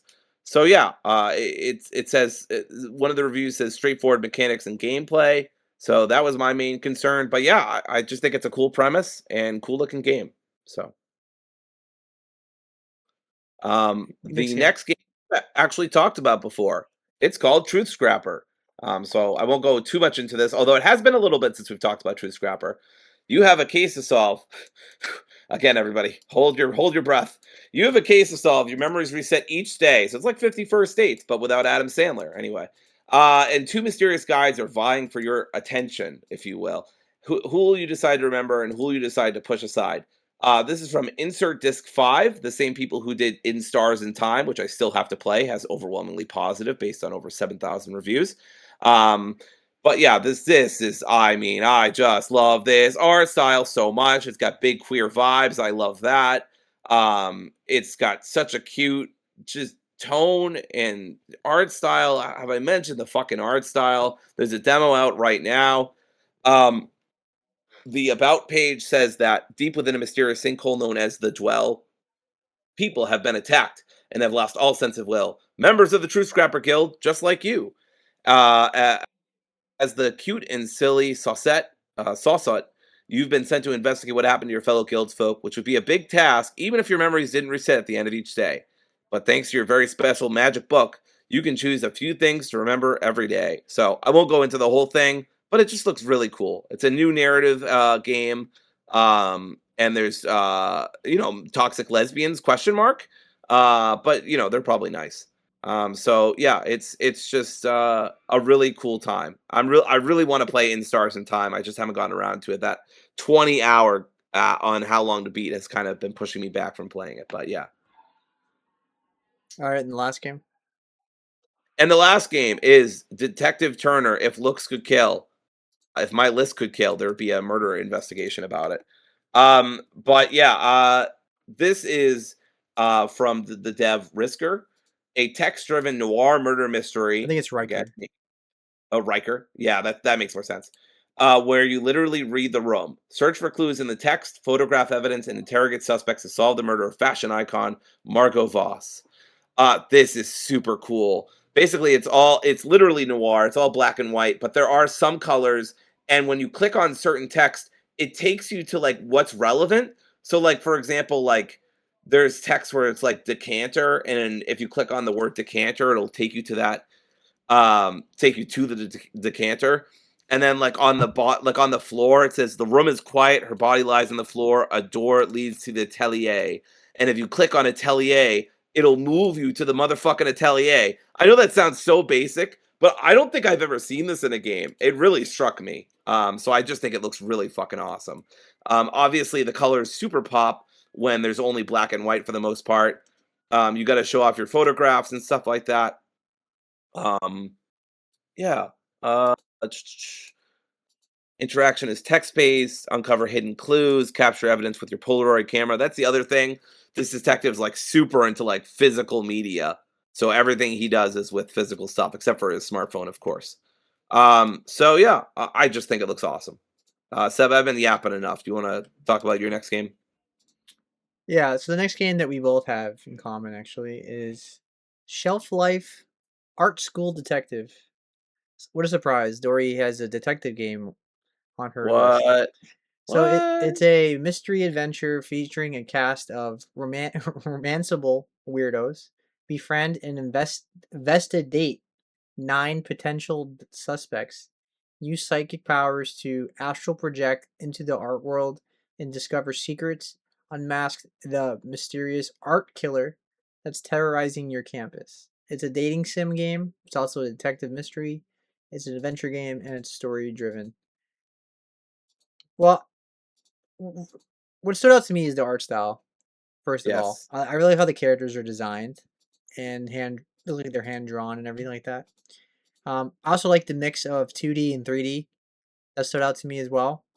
There's some really grotesque horror like settings from what I'm seeing in the videos and the photos and stuff like that. And you collect clues, you investigate evidence, and you make deductions. You explore a university town. It's set in a fictional New Zealand. Use psychic powers. Delve into a mixed media art world. Make choices and discover different routes. And it says bop along to an indie bedroom pop soundtrack. So this is very interesting to me, mostly because of the horror, but I do enjoy narrative games too, and it is giving me a bit of like Life is Strange vibes, is what I'm getting from this. Dory, this is definitely more of a you game than me, but Yeah. it's being compared to literally Life is Strange Reunion for me. Mm. So I I see this. absolutely adore the art style so much. It's so cute. I'm not usually into dating sims, but they got me with this. You can investigate and date. I just think that's such a clever conceit and not one I feel like I've seen many times before. Definitely some shit's going on in this game because there are lots of monsters towards the end of it. But yeah, this is on my list. This looks super cool. There's also a non-binary character. One of the curators that I follows on Steam says noted that, so that's cool. Yeah, I just think it looks really awesome. And of course, it's choice based, dating, detective, adventure, mystery, lots of stuff I love. Yeah, very interested in this one. All right, Desktop Explorer again. Again, Uh, again, both interested in it, but yeah, yep. we Am talk I about it now. Nemo? We've already talked about it a few times. Yes, again, very interested. Again, mainly for the art style, the horror vibe. Just the art style alone, like, reminds me of, like, I don't know, something from like the mid 2000s. It just gives me that kind of vibe. It gives Um, me some Coraline vibes. Coraline. I kind of get Gorilla vibes. Oh yeah. I kind of get like My Chemical Romance or something. It would be. It feels like a cartoon or like someone's music video from like the mid 2000s, and it was like an emo pop punk band or something. Like that's just the vibe I'm getting. And that's why it interests me. All right. Demon School, which is on my list. It. I mean, it already came out, so I don't have to go into too much detail. It's very positive. With nearly 1,000 reviews. Came Yep. out last year in November. Um, it's a style. It's a new style tactics RPG. Um, and it looks really cool. I've heard really good things about it. I like the horror vibe. I like the characters. I like the setting. I will get it at some point. Again, I keep saying this. It's a cool Steam Deck game. So yeah. All right. The next game is Janet de Mornay is a slumlord and a witch. Yeah. Rent money is dead money, and your landlord is expecting payments in full. Puzzle your way out of a maze of depraved magical appliances and the unhinged diaries of the debauched, faded television celebrity. Dang. I have no fucking idea what's going on in this game, but I am very interested. This is very similar to Penguin Colony. Well, I'm not really sure if I'm even going to play this game, but I just think it looks so fucking cool. Also, the title is awesome. And somehow they got it for PS5 too. That's very cool. There's RPG elements. LGBTQ plus is in the tag, so that's awesome. Demo is supposed to be coming very soon. It's not out yet, but it also says coming soon. There's some puzzles. You got to save your friends.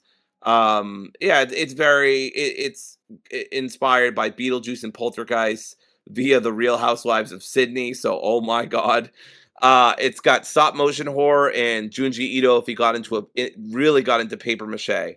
So, And you can disable the horror as a setting where you can have a more relaxed game and just completely oh, take the that's horror out. cool. I Yeah, probably wouldn't do that, but that's cool. yeah.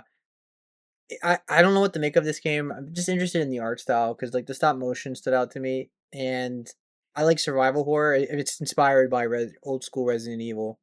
And it's fully voice acted, story driven. It says if Resident Evil expanded into full puzzle rooms. Not a big fan of puzzles, but if it's manageable puzzles and just minor ones, then sure. Don't give me like a whole puzzle game. I don't want that.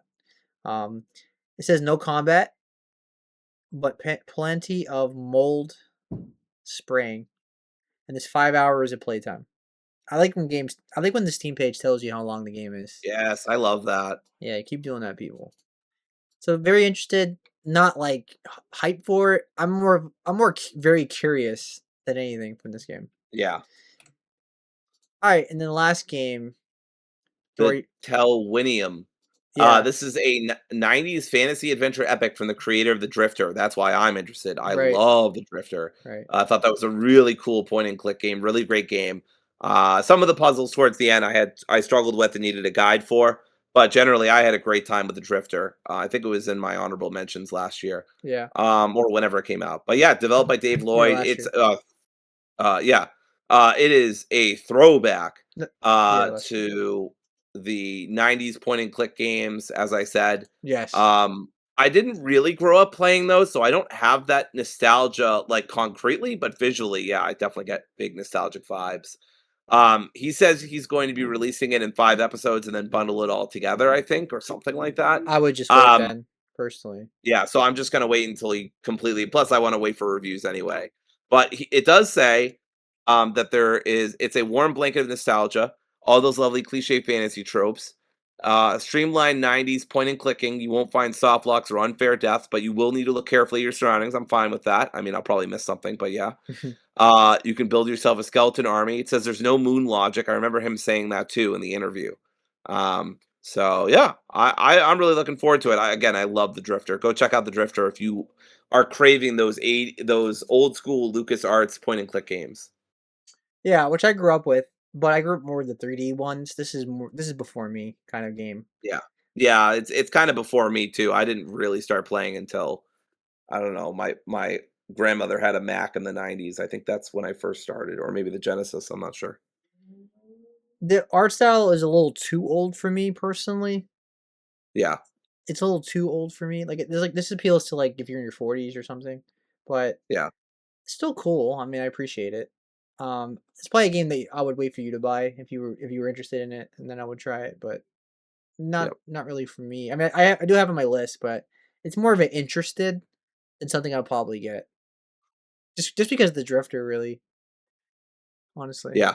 Yeah, I And mean, that's really carrying this. If I didn't know and love the Drifter, I probably wouldn't be, highlighting this, plus, the guy is but I am. very passionate. And it's like one guy, right? So Yeah, he's the solo dev, so it's super impressive. yeah.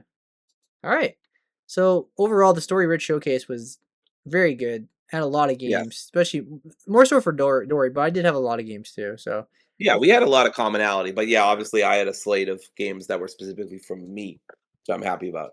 But I loved it. I want to very, very briefly mention I wasn't technically part of the showcase, but the Citizen Sleeper successor has been announced. Signet City, a first-person fungal punk RPG. You are a parasite in a city where strange technologies, radical ideas are taking root. This was technically announced during the gaming show, but I'm counting it because I think if they hadn't already made that deal with PC Gaming, they would have announced it here. But the person who develops that already or kind of teased it here that it was going to be at PC Gaming show. So I'm kind of counting it, kind of not.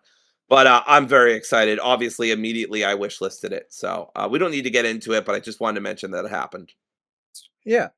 So let's talk about the Nintendo Direct, which happened on Tuesday of this week, and 10 out of 10. it was a big direct in terms of like third party.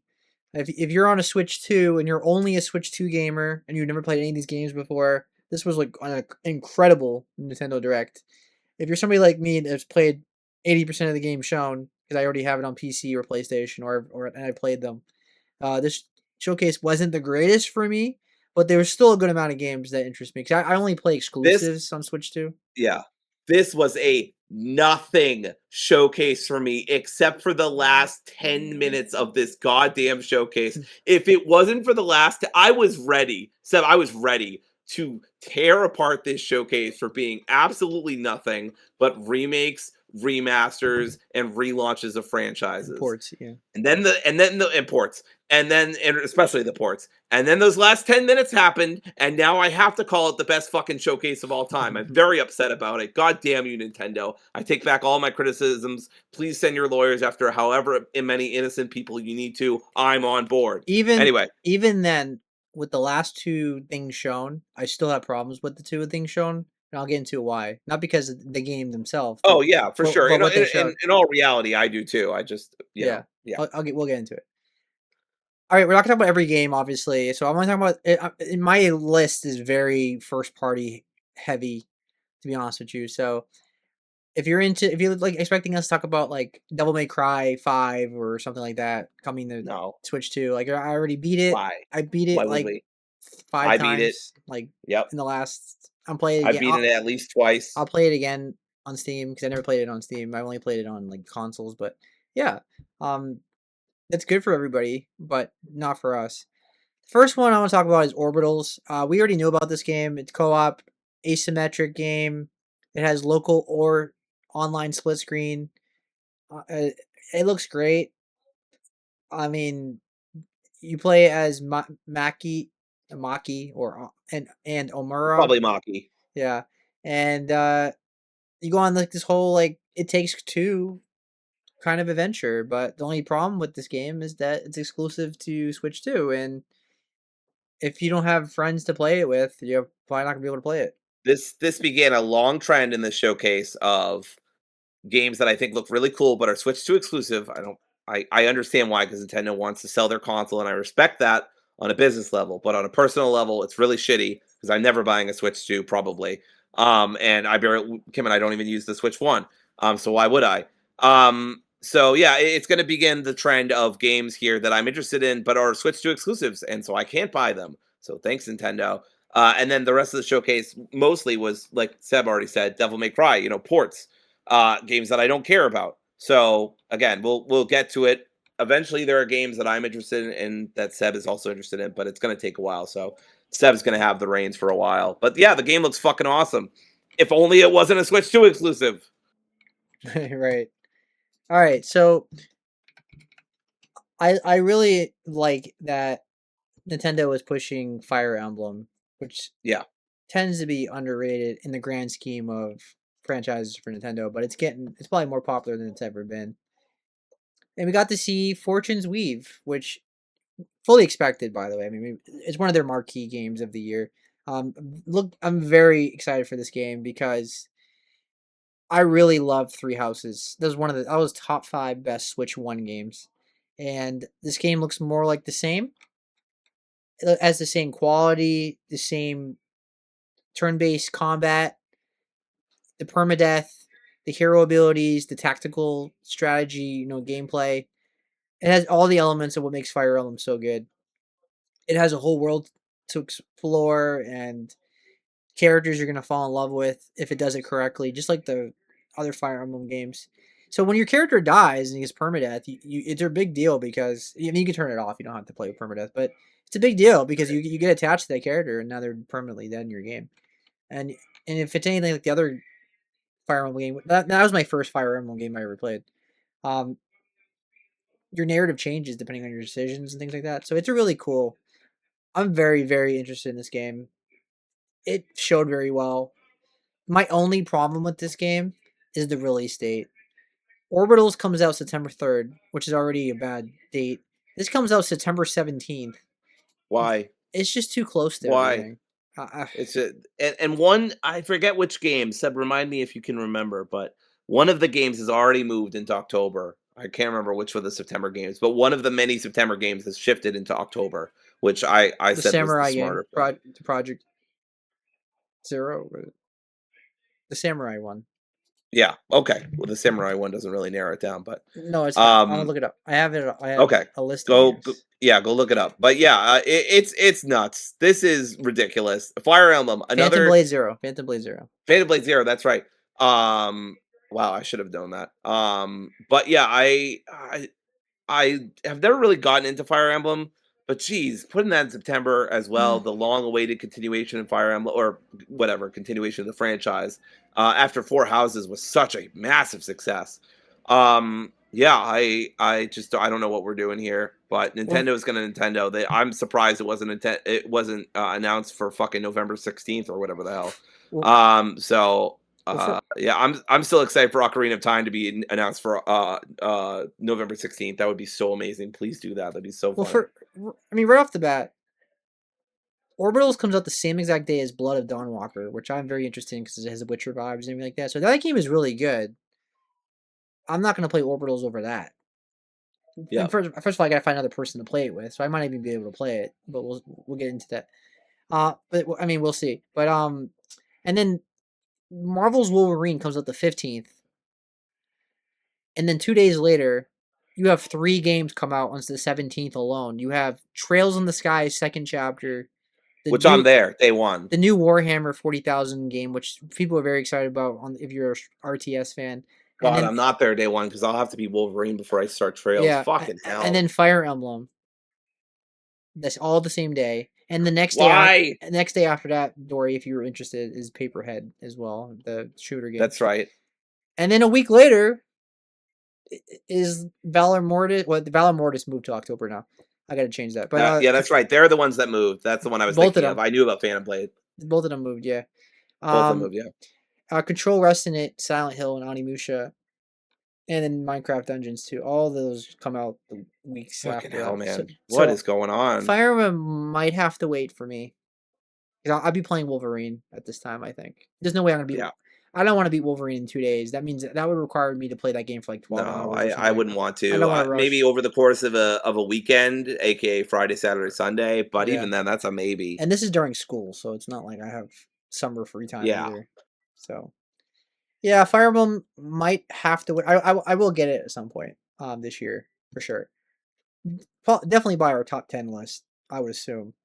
But it won't be September. Probably no. That feels like a November game because obviously GTA is big and everything, but I'll have more free time in December and November around that, right? Like, it's not about there's no games Right. around of GTA. I don't think GTA is gonna. I'm not gonna put 300 hours in GTA Yeah. in terms of the story single player. So yeah. Anyway, um, next game, Xenoblade Chronicles. All three of them got Switch 2 editions. I bought the first one, the Switch 2 edition, because it was like $8. I was like, hey, I already have it. Let me upgrade it. I played it a little bit. Big upgrade. That game was like it was a tough. That game's frame rate was really bad on the Switch One. It's bad. If you've never played these games, they're really good RPGs. There's no reason not to play it now. This is like the definitive version. You're gonna get a really good game, and it added like speeder bikes. So because this game has a lot of walking, I mean a lot of walking. Now this makes this game way faster for people that are interested in this game. So that one got a release date already. So you can buy that now. I believe the second one is getting an upgrade on July. I think it's July 30th. And then the third game, which is my favorite one, and that was a top 3 game for me that year, if you remember correctly, Dory. I think that was 2021 or 2. I think it was 1, 2021. Um, that's getting a Switch 2 version on December 3rd. So there you go. You got a December game. If you never played Yeah. a Xenoblade Chronicles 3, which is incredible. Yeah. And I've not then played any of the Xenoblade games. yeah. And then we got an Xenoblade game called Genesis. Genesis.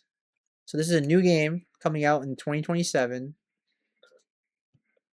I don't know any of the details of if it's a prequel or sequel or whatever, but it's a brand new game. Animation looks great. Gameplay is probably going to play similar to all of them, so I don't imagine I don't need to. I got the gist of the gameplay. I'm sure. The big thing is it's going to run very well. It's a Switch. The Switch 2 is it's a good machine. It's a PS4 level machine. The handheld version runs games really well. They've done a good job overall. I think with the Switch 2, it's the best bang for your buck if you're interested in handhelds at this point because the handheld market has just gone out of whack completely. They've completely lost the plot. But yeah, I'm very interested in this game. All right, next game is Star Fox.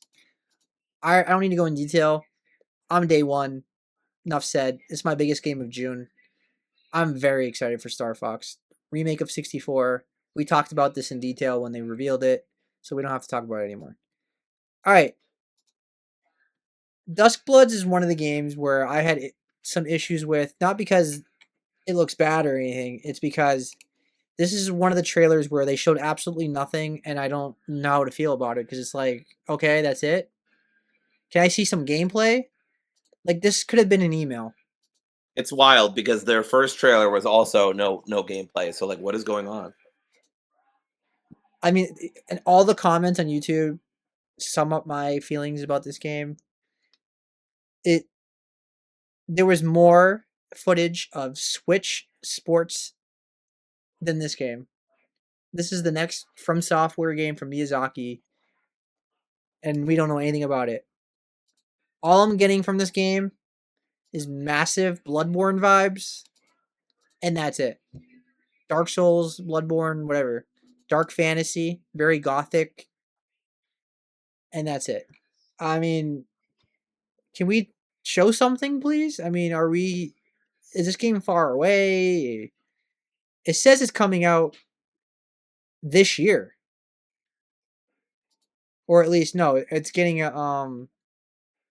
I don't know. I'm confused by the description on the YouTube video. If you go to Nintendo of America and click on the video, it says Duskbloods launches exclusively on Nintendo Switch 2 in 2026.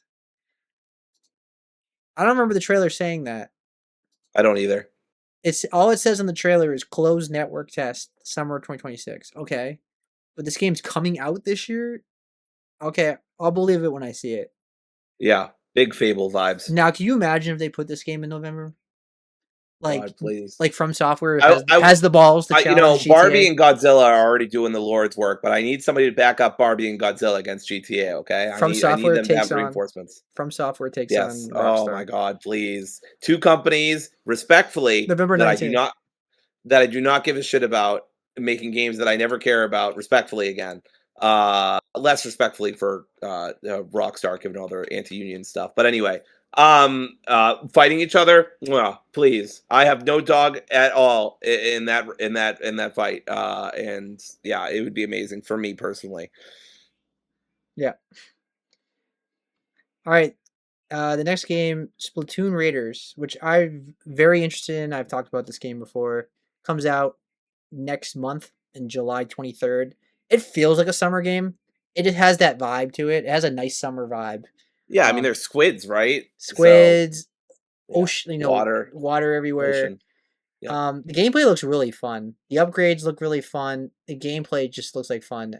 I like the visuals a lot. This is one of the things I love about Nintendo and these kind of games is just the gameplay is just pure fun, and it's giving me like a Donkey Kong Bonanza kind of vibe to it, but with Splatoon characters. It's something different.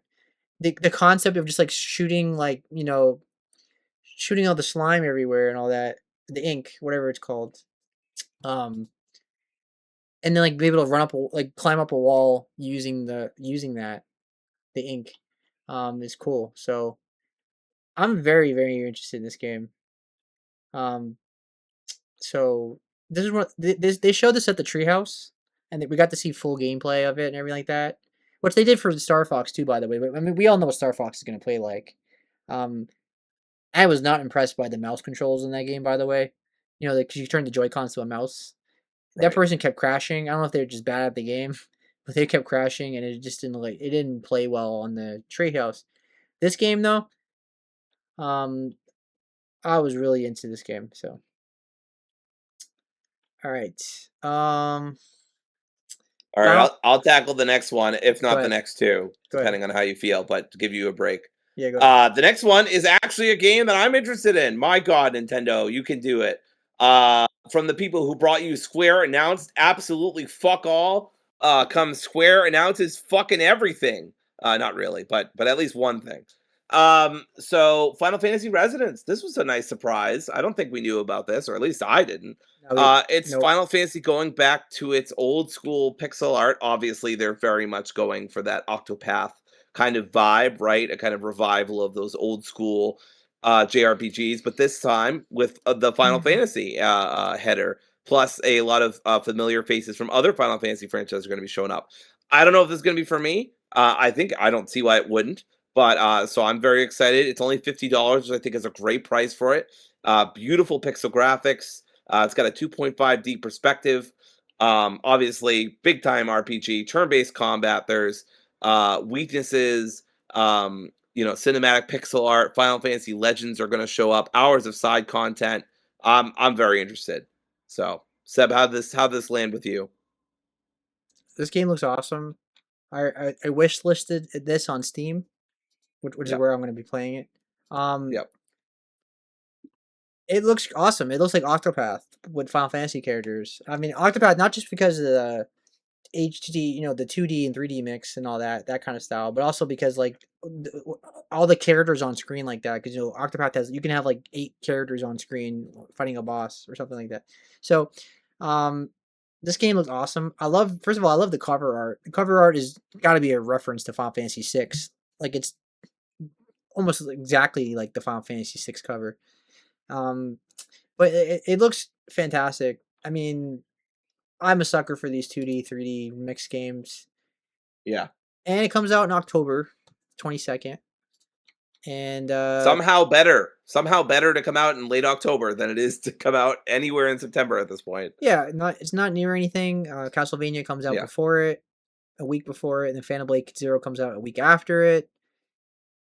Am I day one though? I have to be in the mood for this kind of game though. So I'm not saying It's a longer game for sure. I'm not definitely. So I'm definitely not day one yet, but I am very interested. I will play it at some point. I'm almost day one just because that price point, $50. That feels Yeah. really good. I mean, Final Fantasy games are usually long, so you're getting a good amount of content for your price.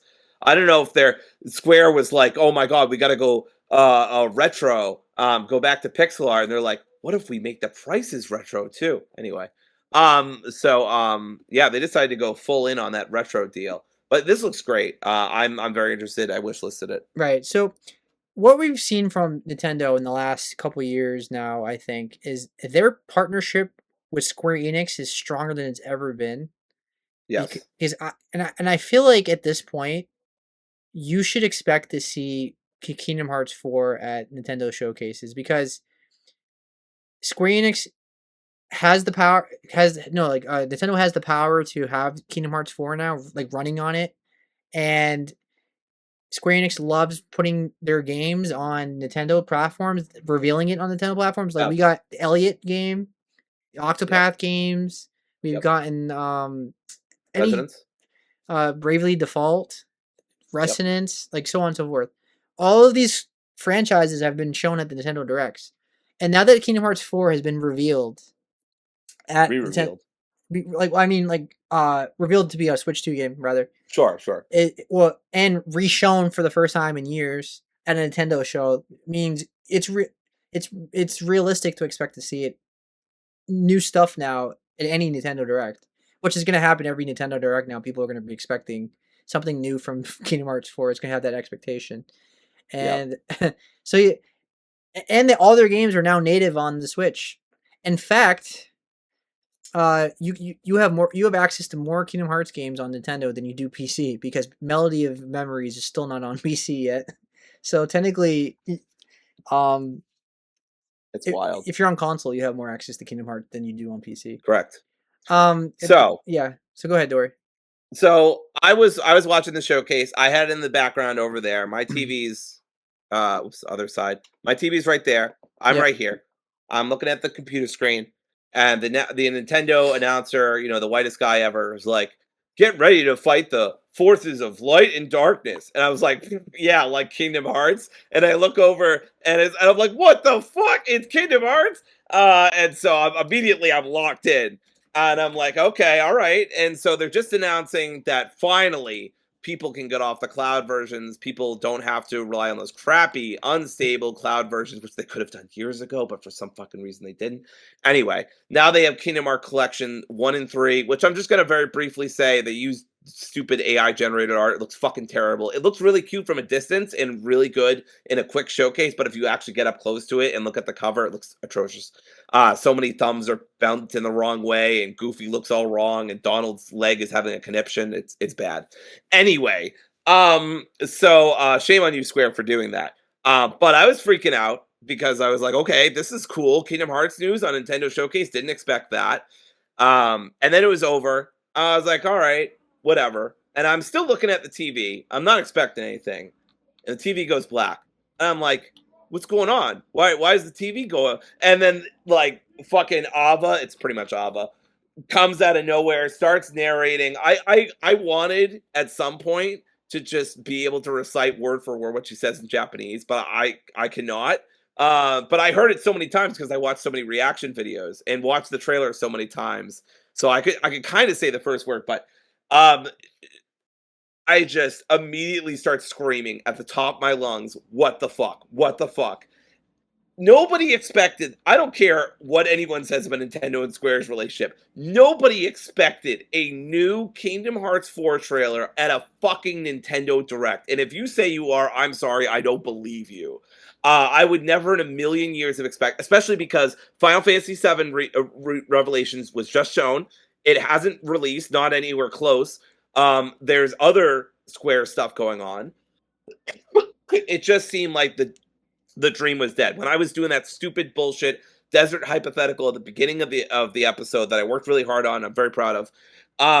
It's that I mean that's real, right? Like when fucking Sony didn't show it, Xbox didn't show it, fucking Jeff Keighley, who wanted to make fun of Kingdom Hearts on Twitter, didn't show it. I'm like, that's it, we're cooked. Like it's not happening, and we'll just have to wait till the fucking Tokyo Game Show or Game Awards, right? Or maybe the D20, right, in August. If Disney decided to fucking care. I mean, this is the thing, right? Kingdom Hearts, look at the reactions that people are having online to this. This is not a normal reaction to a trailer, right? This is people sobbing, breaking down, screaming. I know Kingdom Hearts fans are unhinged. Obviously, I'm totally normal about Mhm. all of this. But like it's not normal the level of dedication people have to this franchise and the way that Square and Disney treat this franchise enrages me because they have an open fucking checkbook for millions and millions of dollars easily day one for the next Kingdom Hearts game and they just treat it like it doesn't exist. And like Disney barely has any merchandise for Kingdom Hearts. I'm actually wearing my Kingdom Hearts 2 shirt today very appropriately. I didn't even do that intentionally. I totally forgot. But yeah, it just enrages me because there's so much love for the Kingdom Hearts series. I when I wore my Kingdom Hearts 2 shirt today to the summer camp training, two different people, one of them around my age, one of them a bit younger, both said that they loved my shirt. And like another person was like, "Hey, what's that shirt?" Like Kingdom Hearts is just like such a valued, treasured franchise, and to see it just under promoted, undervalued like this from Square and from Disney, it just frustrates me. So to get this trailer, I was just screaming. I think like Seb and a couple other friends were in the Nintendo Direct. They were talking about whatever, and I was like, I'm not going to join them. I'm just going to play. I forget what I was playing. I was playing a video game, I think, or I was watching something. And of course, you can validate as soon as this started up. I think after I had a chance to breathe and realize this was real, I came into the chat. I'm like, guys, what the fuck is going on? And like, that's like such a universal reaction. Like, look at any compilation of reaction videos. Everyone's like, what the fuck? Like, add a Nintendo Direct. It is bonkers. But anyway, Seb, what was your reaction before we talk about the trailer itself? It probably wasn't like me, but yeah, Was like sobbing or crying or flipping out. No, but very surprised to see it at a Nintendo Direct. yeah, I thought like Kingdom Hearts 4 was just not going to be shown until after Final Fantasy 7 Part 3 comes out, New Revelation comes out, and this makes me more optimistic that it's coming out sooner than we think. In fact, part of me thinks it's coming out next year. I just got that feeling it's coming out next year. It or 2028 at the very least. I don't think it's like 5 more years away or like that. I feel like there's a reason they showed more of this. And yeah, I was very excited. I mean, Kingdom Hearts 4 yeah, is like my most anticipated game uh yep. of next year if it comes out next year. It's like one of my most Yeah. anticipated games. I mean, come on, I I'm a I giant Kingdom at Hearts this fan. point I at this point think we are getting it late 2027, maybe summer or at earliest. Because that gameplay looks really finished. To me. Obviously it's a not a vertical slice, but it's just a snippet of gameplay, but I mean it looks done to me. The cutscenes look good. The voice acting is there. I mean, obviously it's in Japanese and not in English, but that's technicality. Um, it looks done to me. I mean, I think give it another year of polish and tweaking and making sure that it's not too floaty. There's that word, and we're golden. So, uh, I want to talk about the trailer itself. If you are watching this and you want to follow along, that's cool. I went by chronologically. Just very briefly, just going to go over what happens in the trailer because I think there's a lot to digest. It is 1 minute and 26 seconds. Like I said, it is the smallest water bottle in the world to someone who's been dying of thirst for 4 years and was just shown pictures of water last year, really, really rudely. But anyway, as I said before, the woman speaking at the beginning. So we're starting at the start of the trailer.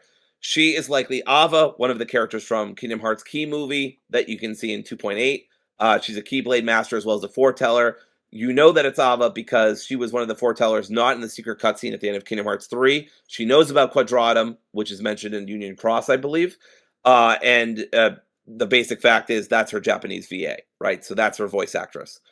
So it is almost certainly Ava. I don't know why she's hiding her face, but that's Ava, probably. And Quadratum is the like the afterlife. It's not the afterlife. It's just the real world. I think in Kingdom Hearts. Is I oh don't think it's the afterlife. I could be wrong about that though.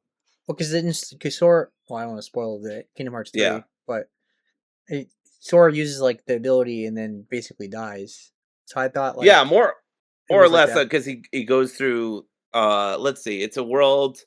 It's not a world of light or dark, but a world of fiction that exists on the other side.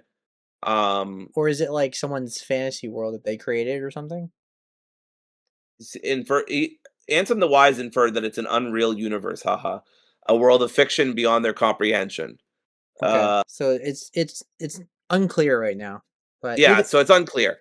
okay. Um, I thought that the Unreal Engine looked nice. There's some lighting on the organization coat that looked really cool.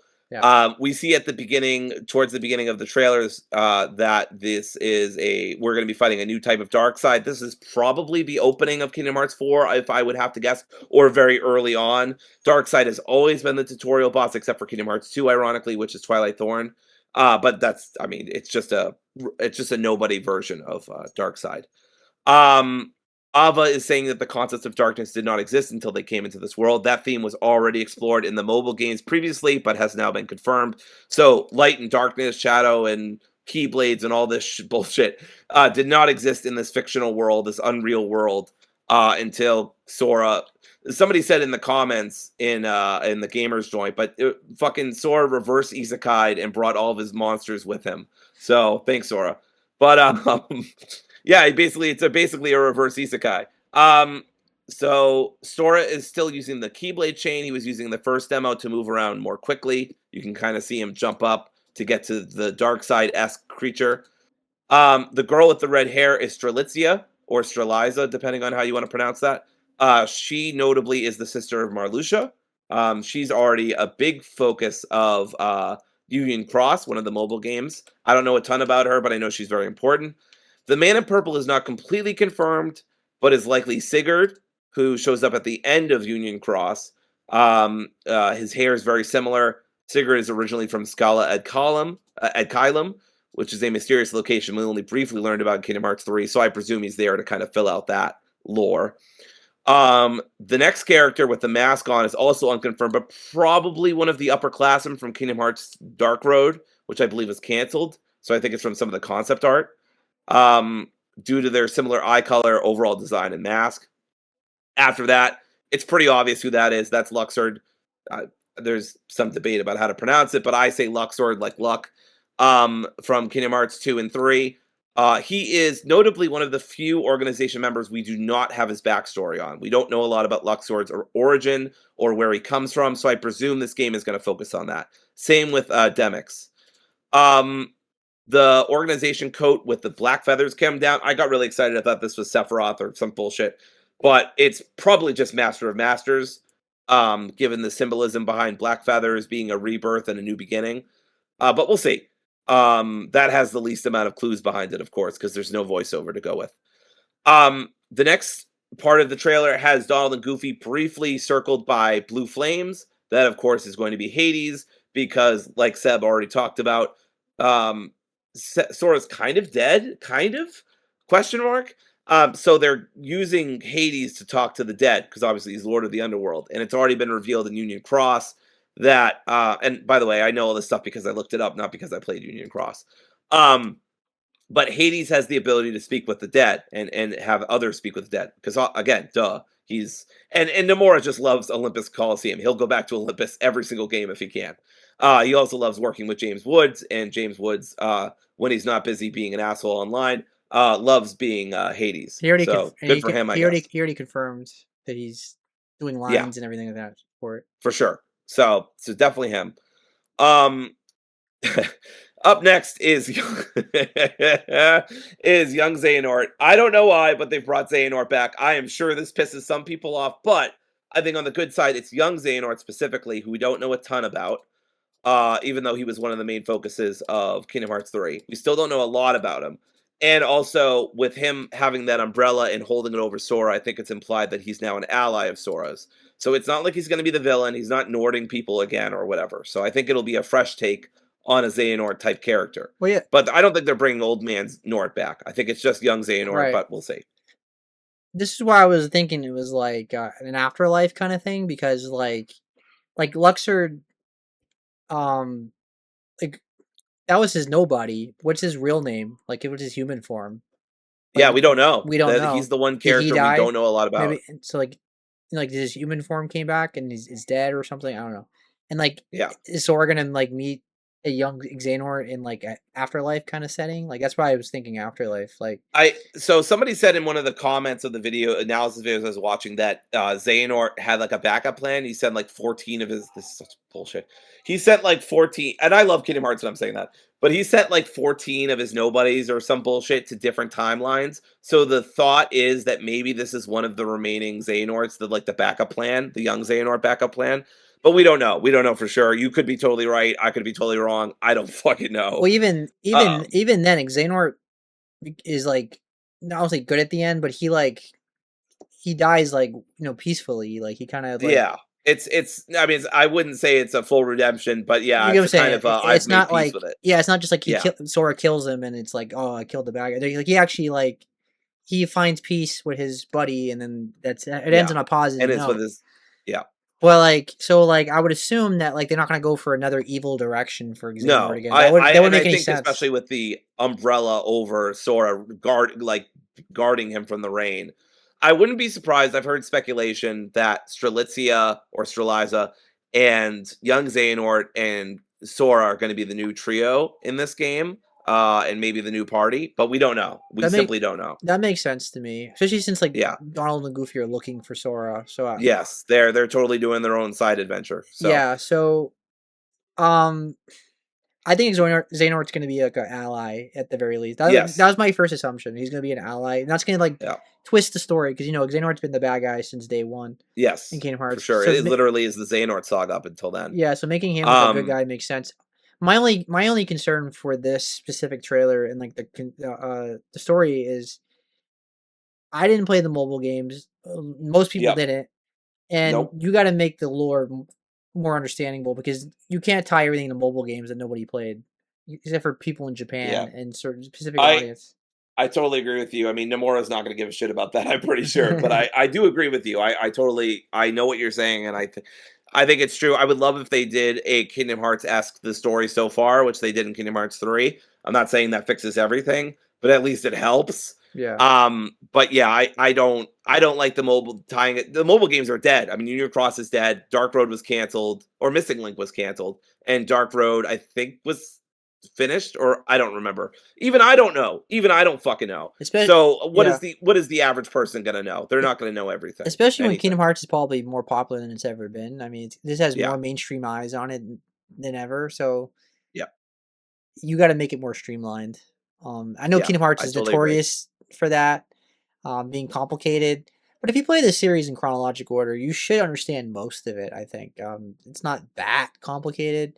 The Yeah, problem with the series is when it got to Dream Drop distance, yep, and they started doing timeline bullshit and put that kind of stuff. That's when it got like ridiculous. But yeah. for Going me, back to you saying that the series is more popular than ever. I mean, Kingdom Hearts, the official channel, uploaded it 4 days ago. It's already got 1 million views, yeah, and like that doesn't include the official Square Enix channel, which has 44,000, and the official Nintendo UK, which has 88,000. Doesn't include all the React videos. I mean, it's huge. It's gigantic.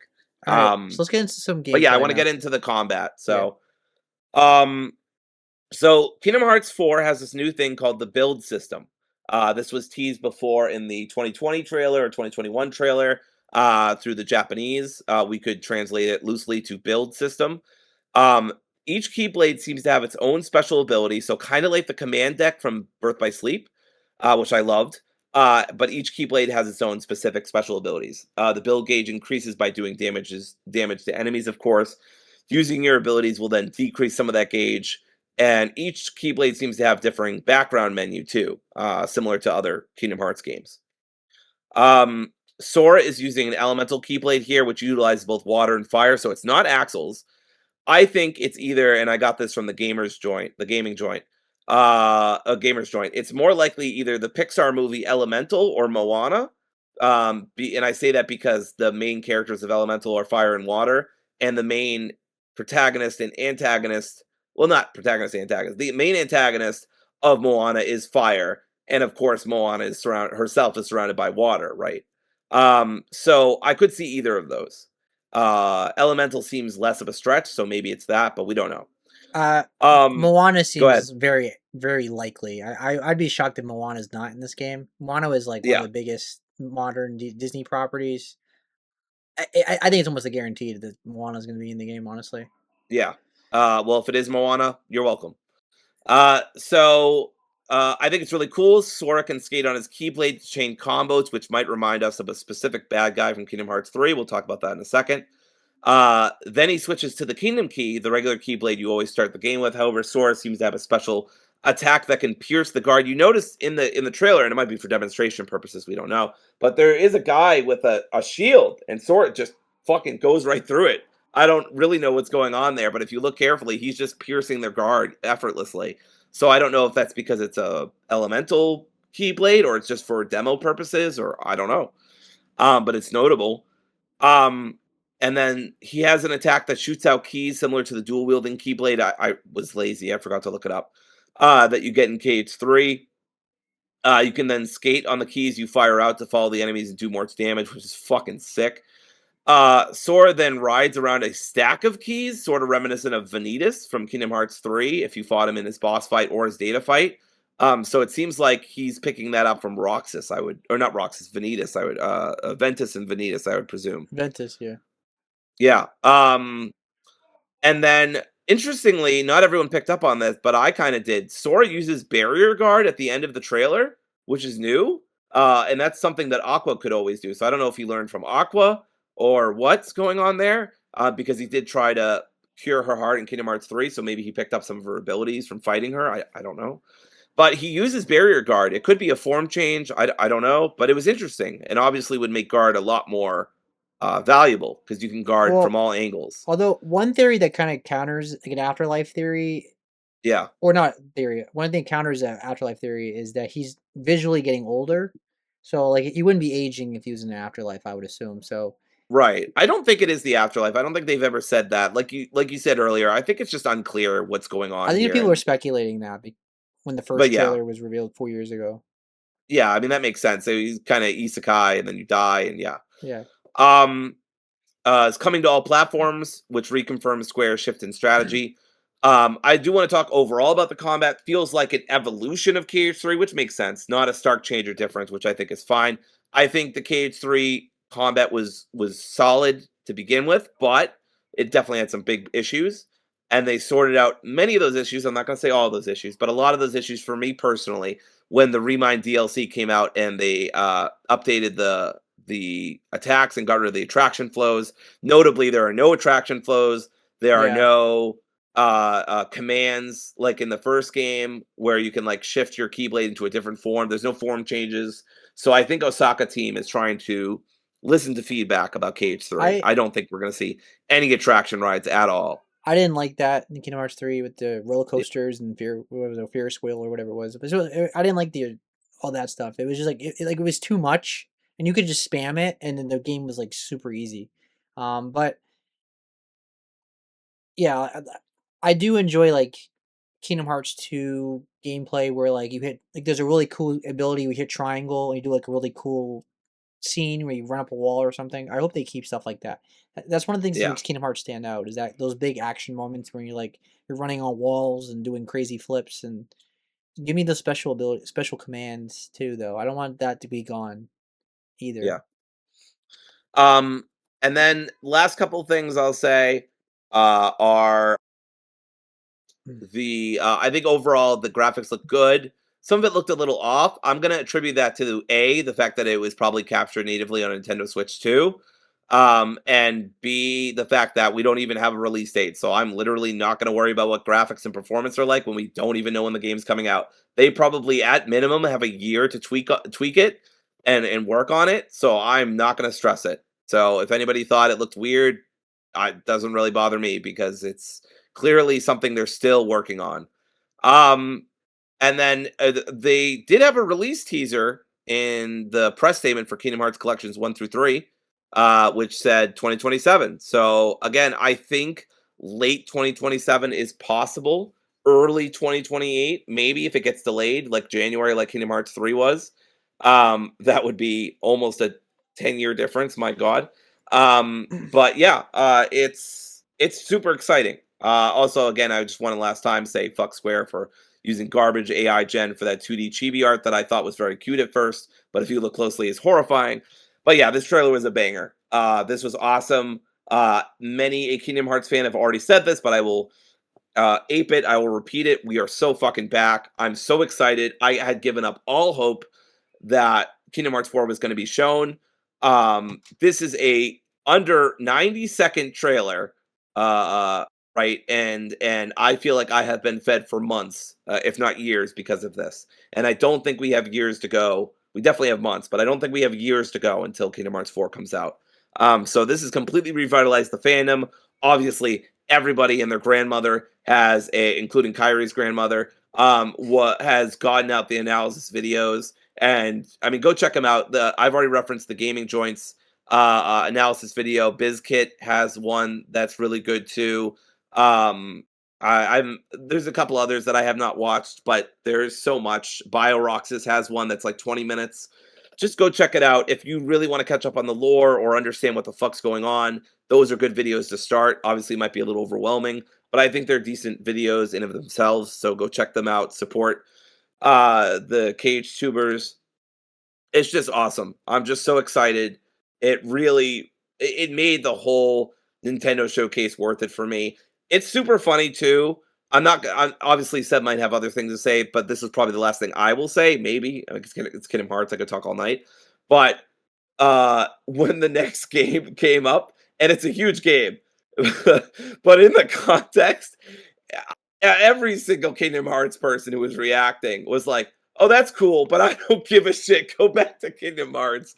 When it's like arguably the biggest thing that Nintendo could ever announce. So that's probably all I have to say. I think it's really funny that they put that back to back. It makes sense because the Nintendo showcase first and foremost, not a Square Enix showcase. So I'm not judging them or anything, but I do think it's very funny. And it makes for a very silly situation where some people, I'm sure a lot of people were like, "Oh my god, hold on!" Like people were so surprised at this, including myself, that this happened here. And like this trailer is so fast, it's a teaser trailer, and like so many characters come in, so much gameplay happens. I mean, it's under a minute, but a lot. It feels like a lot happens. So, like I said, world's tiniest water bottle for person who's been stranded in the desert for 4 years. Thank you so much, Nintendo. Please feel free to send your lawyers after people for at least the next year. I will not complain about it online, probably. So I think that's all I have to say. Seb, is there anything you want to add before we go on to, I guess, the next game? Well, the graphics definitely showed some issues. Well, that was only because it was like I think it was a Switch 2 version, of course. Yeah, I think the other one version is like the more PlayStation version or the PC version. It definitely looked better. The Switch 2 version looked fine. Totally. I mean, it looked good. I'm not saying it looked bad or anything. You can see the yeah, yeah, difference. I'm getting it on PC, so it doesn't really matter. Um, Gameplay looked great. Uh, I wish they showed more though. Just just not much to go on. It's the same setting again. Like I kind of would hope after 4 years I could see something different besides the city again. Like that's kind of boring. The same boss again. Like can I see something different? The yeah, characters were cool and like seeing like okay setting it up like what the story's gonna be and all that's cool. But I would have liked more than that. But it was a teaser, so whatever. Just give me more. If they don't give me anything this year, for rest of the year, that's gonna be a disappointment. Is where I'm gonna be at.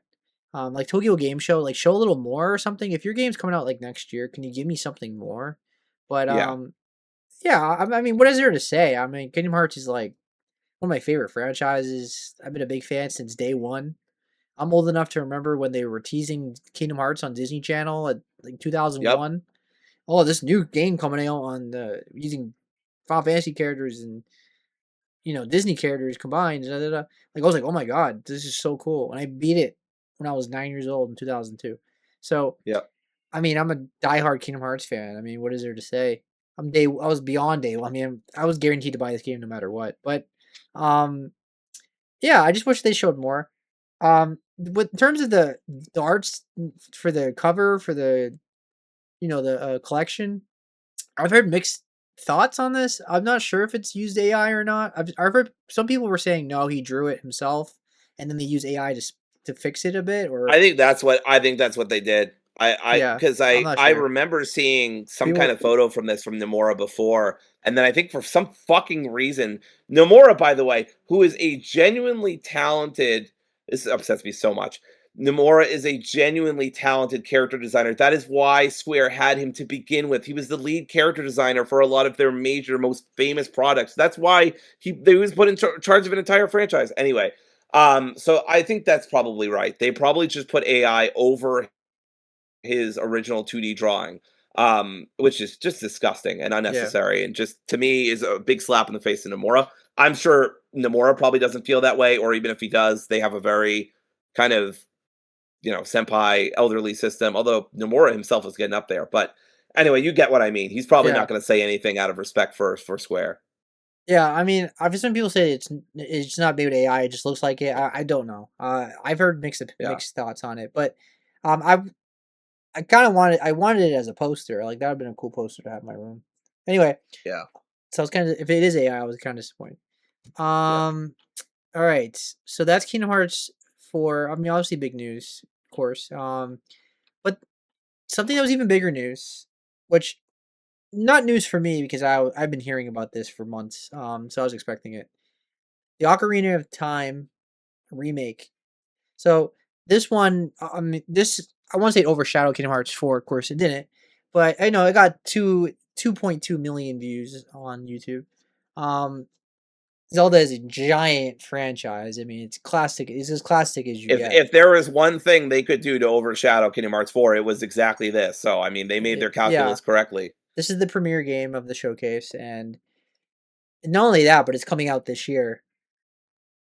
But Which is my nuts because they barely fuck. You want to talk about a trailer that didn't show shit, Seb? Now, obviously, Kingdom Hearts 4 has had 5 years at this point, but leaving that to the side, you want to talk about a trailer that didn't show shit except for Link's dogs being out in hyper realistic fashion.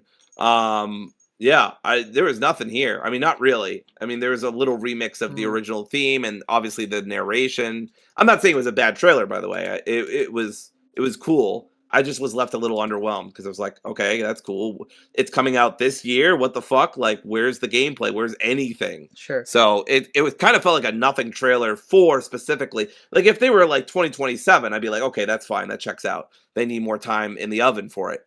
But 2026, and that's all you're showing? I mean, I presume they're going to show more at a future specific, OOT showcase.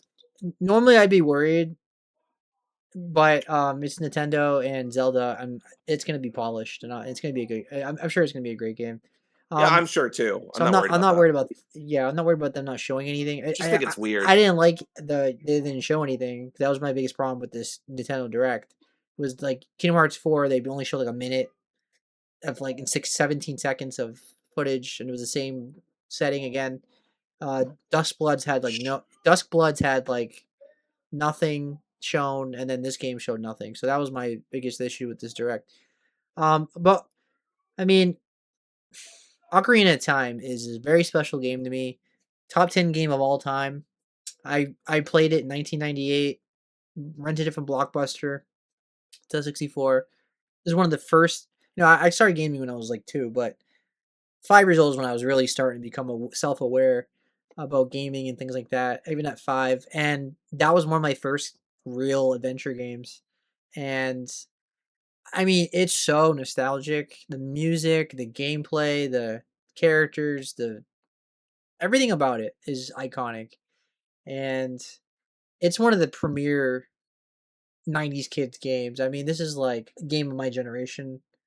And I'm so excited to replay this. I mean, we already got a remake of this on the 3DS in 2011, but it's actually farther away from 2011 than it was from 1998 to 2011. Isn't that crazy?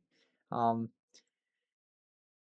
yeah. My bones. So what we saw, we got like a little teaser of the music, which is very nostalgic, of course. You know, they did a great job with the tease.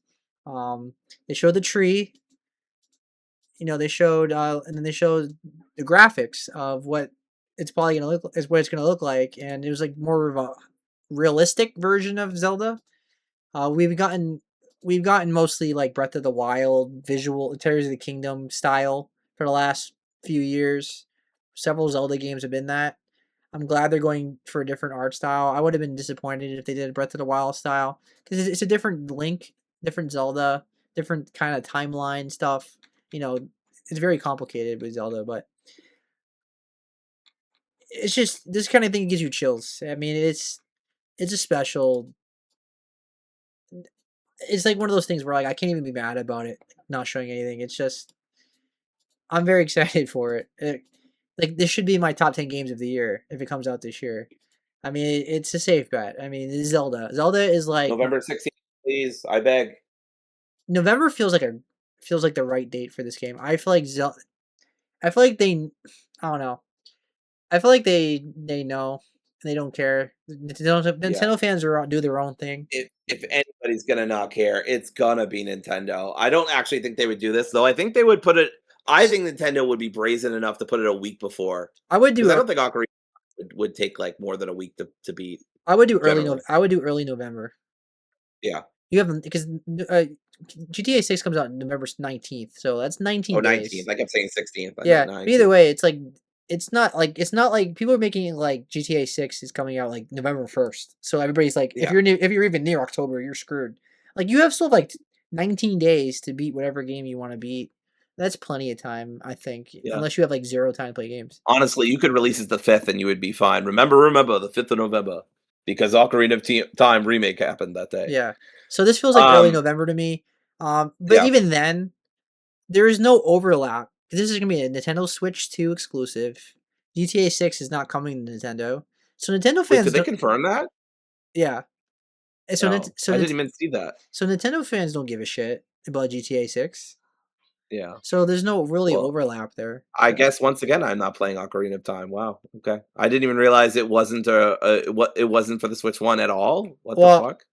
it, I mean, we don't know that officially, but it says in the description on the YouTube video we were born on Nintendo Switch 2 in 2026. It doesn't say Switch 1. So Damn. I think it's a safe bet. I mean, it's time. If you, it's how it's normal in games at this point. Like it's always been that way. After a couple years, they give up on the previous generation. And it's time for people to move to buy the new one Yeah. because Okay. you don't want to do the Xbox problem when you're holding the system back so other people can play the game. I'm other people though. Okay. Well, I No, guess I'm not playing it. I get it. PS5 too. They put all their games on PS4, and people were like, they never reached their full potential because they were always making two versions of God of War Ragnarok and Forbidden West and things like that. So, I get that. I don't agree with that, but that's fine. I guess whatever. I personally agree with that. I think at a couple years it's time to move on to the next console. I don't think I Switch do will. agree. Eventually, you have to move on. I don't know. Not the It's first just year a though. bummer for people who yeah. It's a big bummer for people who just don't have the money or don't No, care I enough get it to though. I'm not invest. defending that. Yeah, I get that. Yeah. Yeah, Um, yeah, I know you're not. Well, that's a bummer. I guess I'm not playing Ocarina of Time again unless I get a Nintendo like, somebody mails me a Switch 2 or some shit. But that's not gonna happen, so, yeah, I mean, for me, this showcase began and ended with Kingdom Hearts. I mean, I am so ecstatic about that. I don't I this breaks Seb's heart every time I say it, so I'm gonna say it in my, like, my nicest, kindest, whisperiest voice. So, if you I didn't didn't. hear that, I didn't grow I I didn't don't even. know. I was a child. What do you want from me, bro? I was I a didn't even hear what child. you said. I didn't play Ocarina of Time as a child. But you Oh already knew that. I was trying to whisper it so you couldn't hear no, me, no. Like which when you did that, like it didn't pick up on it at all. So oh, it didn't pick up at it all. just That's sounded like so you were muted. Yeah, Lord, fuck you. but Anyway, in my kindest tone, I did not play it as a child. I played Majora's Mask. For some reason, I never went back to the original. I don't even think I knew the original existed, to be fair to me. So yeah, and by the time I learned, I think the DS version was coming out, and I for some reason didn't play that either. So I just never did it. So it's just one of those like pillars of gaming that I just never played. But yeah, I to me this began and ended with Kingdom Hearts 4. I don't. I'm not gonna say I don't give a. My impulse to say I don't give a shit about this. Not that's not true. I mean, I cared a lot more when I thought it was also coming to Switch One. But now that I know it's not, I'm just like, whatever, you know? For me, the biggest thing is Kingdom Hearts 4. I'm really glad Square is abandoning their whole we're Sony exclusive. They're doing multi platform. I'm sure they'll somehow fucking say that everything is falling below expectations. But anyway, we've been talking for about 2.5 hours. Seb, anything else you want to add before we go? Yeah, so a couple things about Ocarina of Time before we go. I can't wait to see Goron dance in 4K. I can't wait to see the very seductive fairy with her very pointy tits. I hope they keep that in the game. I hope they keep that in the game. Um, even First I, the remake or Craft original games, and now this. It's a big day. It's a big year for pointy boobs. I really hope they keep that, and I hope they keep her as sexual because she's one of those characters when she makes the like she comes Yeah. out like you have to like make sure your parents are not around. Like, what Yep. are you watching? That kind of thing. Um, Yep. but God, what are the dead hands gonna look like? Those things were Oh my scary god. as shit in the original.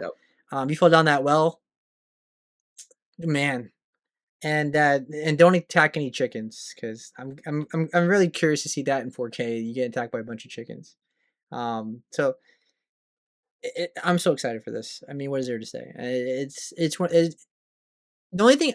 The only down. This is our final conversation about Summer Game Fest. So we can reflect as an outro. Yeah. Is that the only the only problem I had with Summer Game Fest in general was that there was really no big surprises. Maybe because I'm too invested in the news and I see all the rumors and things like that.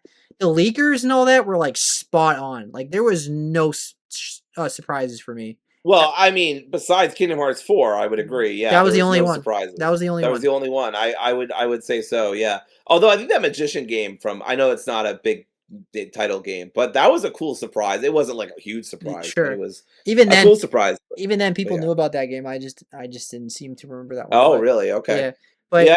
They yeah. create more, I guess. Yeah, so like none of the showcases had any like, oh my god, what is this? Yeah. The closest thing to it, I guess, was just how the God of War game looked. We already knew it was. I fully said my predictions that we're getting a God of War game with Faye starring and all that stuff. So we all knew that, but the way it Yeah. looked was how big it was and all that. We didn't expect that. Um, but yeah, but no surprises. So not a big deal. There's a couple other problems we had with it. What other people had with it, Summer Game Fest. But overall, this is gonna be the strongest Summer Game Fest that I can remember. This Like, felt very cohesive. I mean, for yeah, all yours and mine criticism of how many fucking showcases there are, yeah, I mean, my wish list is overflowing at this point. I yeah. mean, I was at like the low 100s and now I'm up to the I'm at 153 I'm at and 500. I haven't even added or wish listed all the games that I was interested in. So, I mean, Yeah, I probably could get up to 200 if I really wanted to. sure. I'm at 500, but that's because I wish list everything just so Yeah. I have it on record or something. Like if I want, I'm oh stingy about my wish listing. yeah. And then I'll like what I always do is I always like every couple days I'll like go to my wish list and like order by like discount, see what's like, and then I'll see like, oh, this Yeah. game's 70% off. So now is my time to go buy it because it's like $8. Let me go get this indie game I was waiting on because it's 70% off. So that's what I do. All right. So that's Nintendo Direct. Not for me, and not for Dory, except for No. the last couple announcements. The last three Except were for the and last but three. even then, it's just residents in Kingdom Hearts. That's it. And Square is a company that I'm like increasingly like, much like other companies, kind of like getting sick of. So residents in Kingdom Hearts are really the only things I want to buy from Square because at this point, my patronage of them is probably going to get more and more limited as they keep investing in bullshit AI. So yeah, but I'm so happy about Kingdom Hearts. And obviously, and it was just surreal. I was watching reaction video after reaction video. People were crying and screaming and yelling. And there's a Nintendo New York store reaction if you haven't seen it. Yeah. Amazing reaction from so many people in that crowd. Yep. And this one guy is like about to have a heart attack and just fall to the Yeah. ground. It's just awesome. I'm so happy that this community is finally getting fucking something. Yeah. Obviously, not enough was shown, but like I said, it's the smallest bottle of water for a desert survivor after 4 years, right? You like it's a miracle. It's amazing, and then everyone on the outside is like, "Bro, you can't live on that. That's not sustainable. Well, They it's not. didn't really give you. They didn't give you Yeah. that much." I'm also like, g- give us some spin-off games or something too. Like you can work on the big one, but like, give us like Yeah. a spin-off game that's on PC and consoles. Like, why are we doing It's anything mobile? weird that they don't do spin-off games anymore. I wish that they did because they used to. They did Memory for of the. Melody is the last one we got, I Yeah. think. Well, not including the mobile games. Yeah, but like I'm saying, like they've been focused so much on mobile games. I don't think they've succeeded. That's why I think they can't close them for those reasons. Yeah, I think so So too. maybe we'll get more Kingdom Hearts games in the future. At the same time, I don't want the story to drag out either. Like I mean, like if Kingdom Hearts ended with a Kingdom Hearts 3, I think I would have been fine. I mean, it closed the story. If they just had Sora kiss Kyrie at the end and happy ending, like I would have been fine. Kingdom Hearts is over. Okay, don't. Seb almost said the real ending there for a Yeah, second. Riku. Yeah. Yeah, So forget what I'm saying though. Like that. Like yeah. I was like, 'cause that was my biggest problem with Kingdom Hearts 3 was the ending. I was uh, like that was you're building up to that. Like you had everything to that moment, and they're like, okay, sequel. Everything was a sequel bait, and I don't Yeah. want Kingdom Hearts to be going on and on I and on and on it's and on. a yeah. I mean, I think until Nomura's dead, that's what's gonna happen, and even Sure, then, he'll I'll probably I'll hire a still buy it. protege. I'll still buy it day Yeah. one. Don't get Yeah, me yeah. wrong. I mean, it's the closing of one saga and the beginning of a new one, so we're probably getting Kingdom Hearts games for the next S- 20 years or Yeah, Kingdom so, Hearts but is yeah. Kingdom Hearts is gonna be like Star Wars and just keep finding ways to continue. It's like that fucking Weird Al Yankovic line, you'll be swinging lightsabers until you're 95 or whatever the fuck he says, and, Yeah, the Skywalker. saga continues. I say Star Wars because they say this. They always call it the Xehanort Saga. So like the Skywalker saga is over. So we're getting into new era now with the with the Ryan Gosling movie and the little kid's a Jedi and he's going to be a race school and all. They're building all that up, right? So I think Kingdom Hearts is building that up too. It's probably going to be a new era of Keyblade masters and all that stuff. Like that's what I think they're heading to is like a new era of like new Keyblade. 'Cause all the Keyblade warriors are gone, pretty much, right? They're very rare. There was like Dory, you should know. Everybody was a Keyblade warrior around, right? In Kingdom Yep. Hearts, I and mean, then it's the same Jedi. It's the Jedi problem, the right? In Jedi the thing. first couple of yeah, Yeah, it's exact same thing with Jedi. Is that originally it was just a couple of guys and weirdos who wizards who knew how to manipulate the essence of life and swing lasery yeah. swords, and now it's like everybody and their fucking mom can wield something because the force is and by the way, I do agree with this canonical interpretation. I think it's the better one, but the force is within everything, every life being and stuff. I don't fucking believe midichlorians or whatever bullshit. Hmm. And so yeah, I just think the anyway, this is a total tangent. But the point is that everybody now, and their grandmother, including Kyrie's grandmother, is a Keyblade warrior. And it's just kind of devalued that to a certain extent. It's just not as cool. It's still cool because Keyblades are just cool to me and to Seb and to many other people. But it's not as cool. It's not as I special. It's not as I like interesting, that they right? killed. I like that they pretty much killed everybody off and like made it a rare thing. Like, but I Yeah. think the future of Kingdom Hearts is like new Keyblade warriors, and I don't mean like it's gonna be like thousands of them. I mean like I could see like a school being built up or something like that. Like you know what I mean? Like a train, like an academy, like a Jedi academy kind of thing, but for Keyblade warrior. Like that's where the franchise I would think was heading, but we'll see. Anyway, we'll go on another 4 hour tangent about that. So, thanks for watching, everybody. I hope everybody enjoyed Summer Game Fest. We had a great time watching all the showcases and talking about all these games. It was a like I said, I think it was the best Summer Game Fest to this point. I had a really good time, and we'll see you guys on the next episode when we talk about a bunch of games that we've been playing because it's been a while since we've done spotlights of games. So Yeah, and I officially actually have my top 10 since I did some yeah, I like got to play some 2026 games. Also, I was totally vamping and stalling. The long-term contract I had to sign says I'll be making these movies till the end of time, and Sora is doing the same thing in my Yoda. yeah. Yoda We'll Yoda. we'll be talking about our top 10 list at the midpoint of the year in the end of June. So our next episode is going to be at the end of June. We'll see you guys Yep. then. Take care, every other everybody. week. Remember, bye everybody. Kingdom Hearts 4.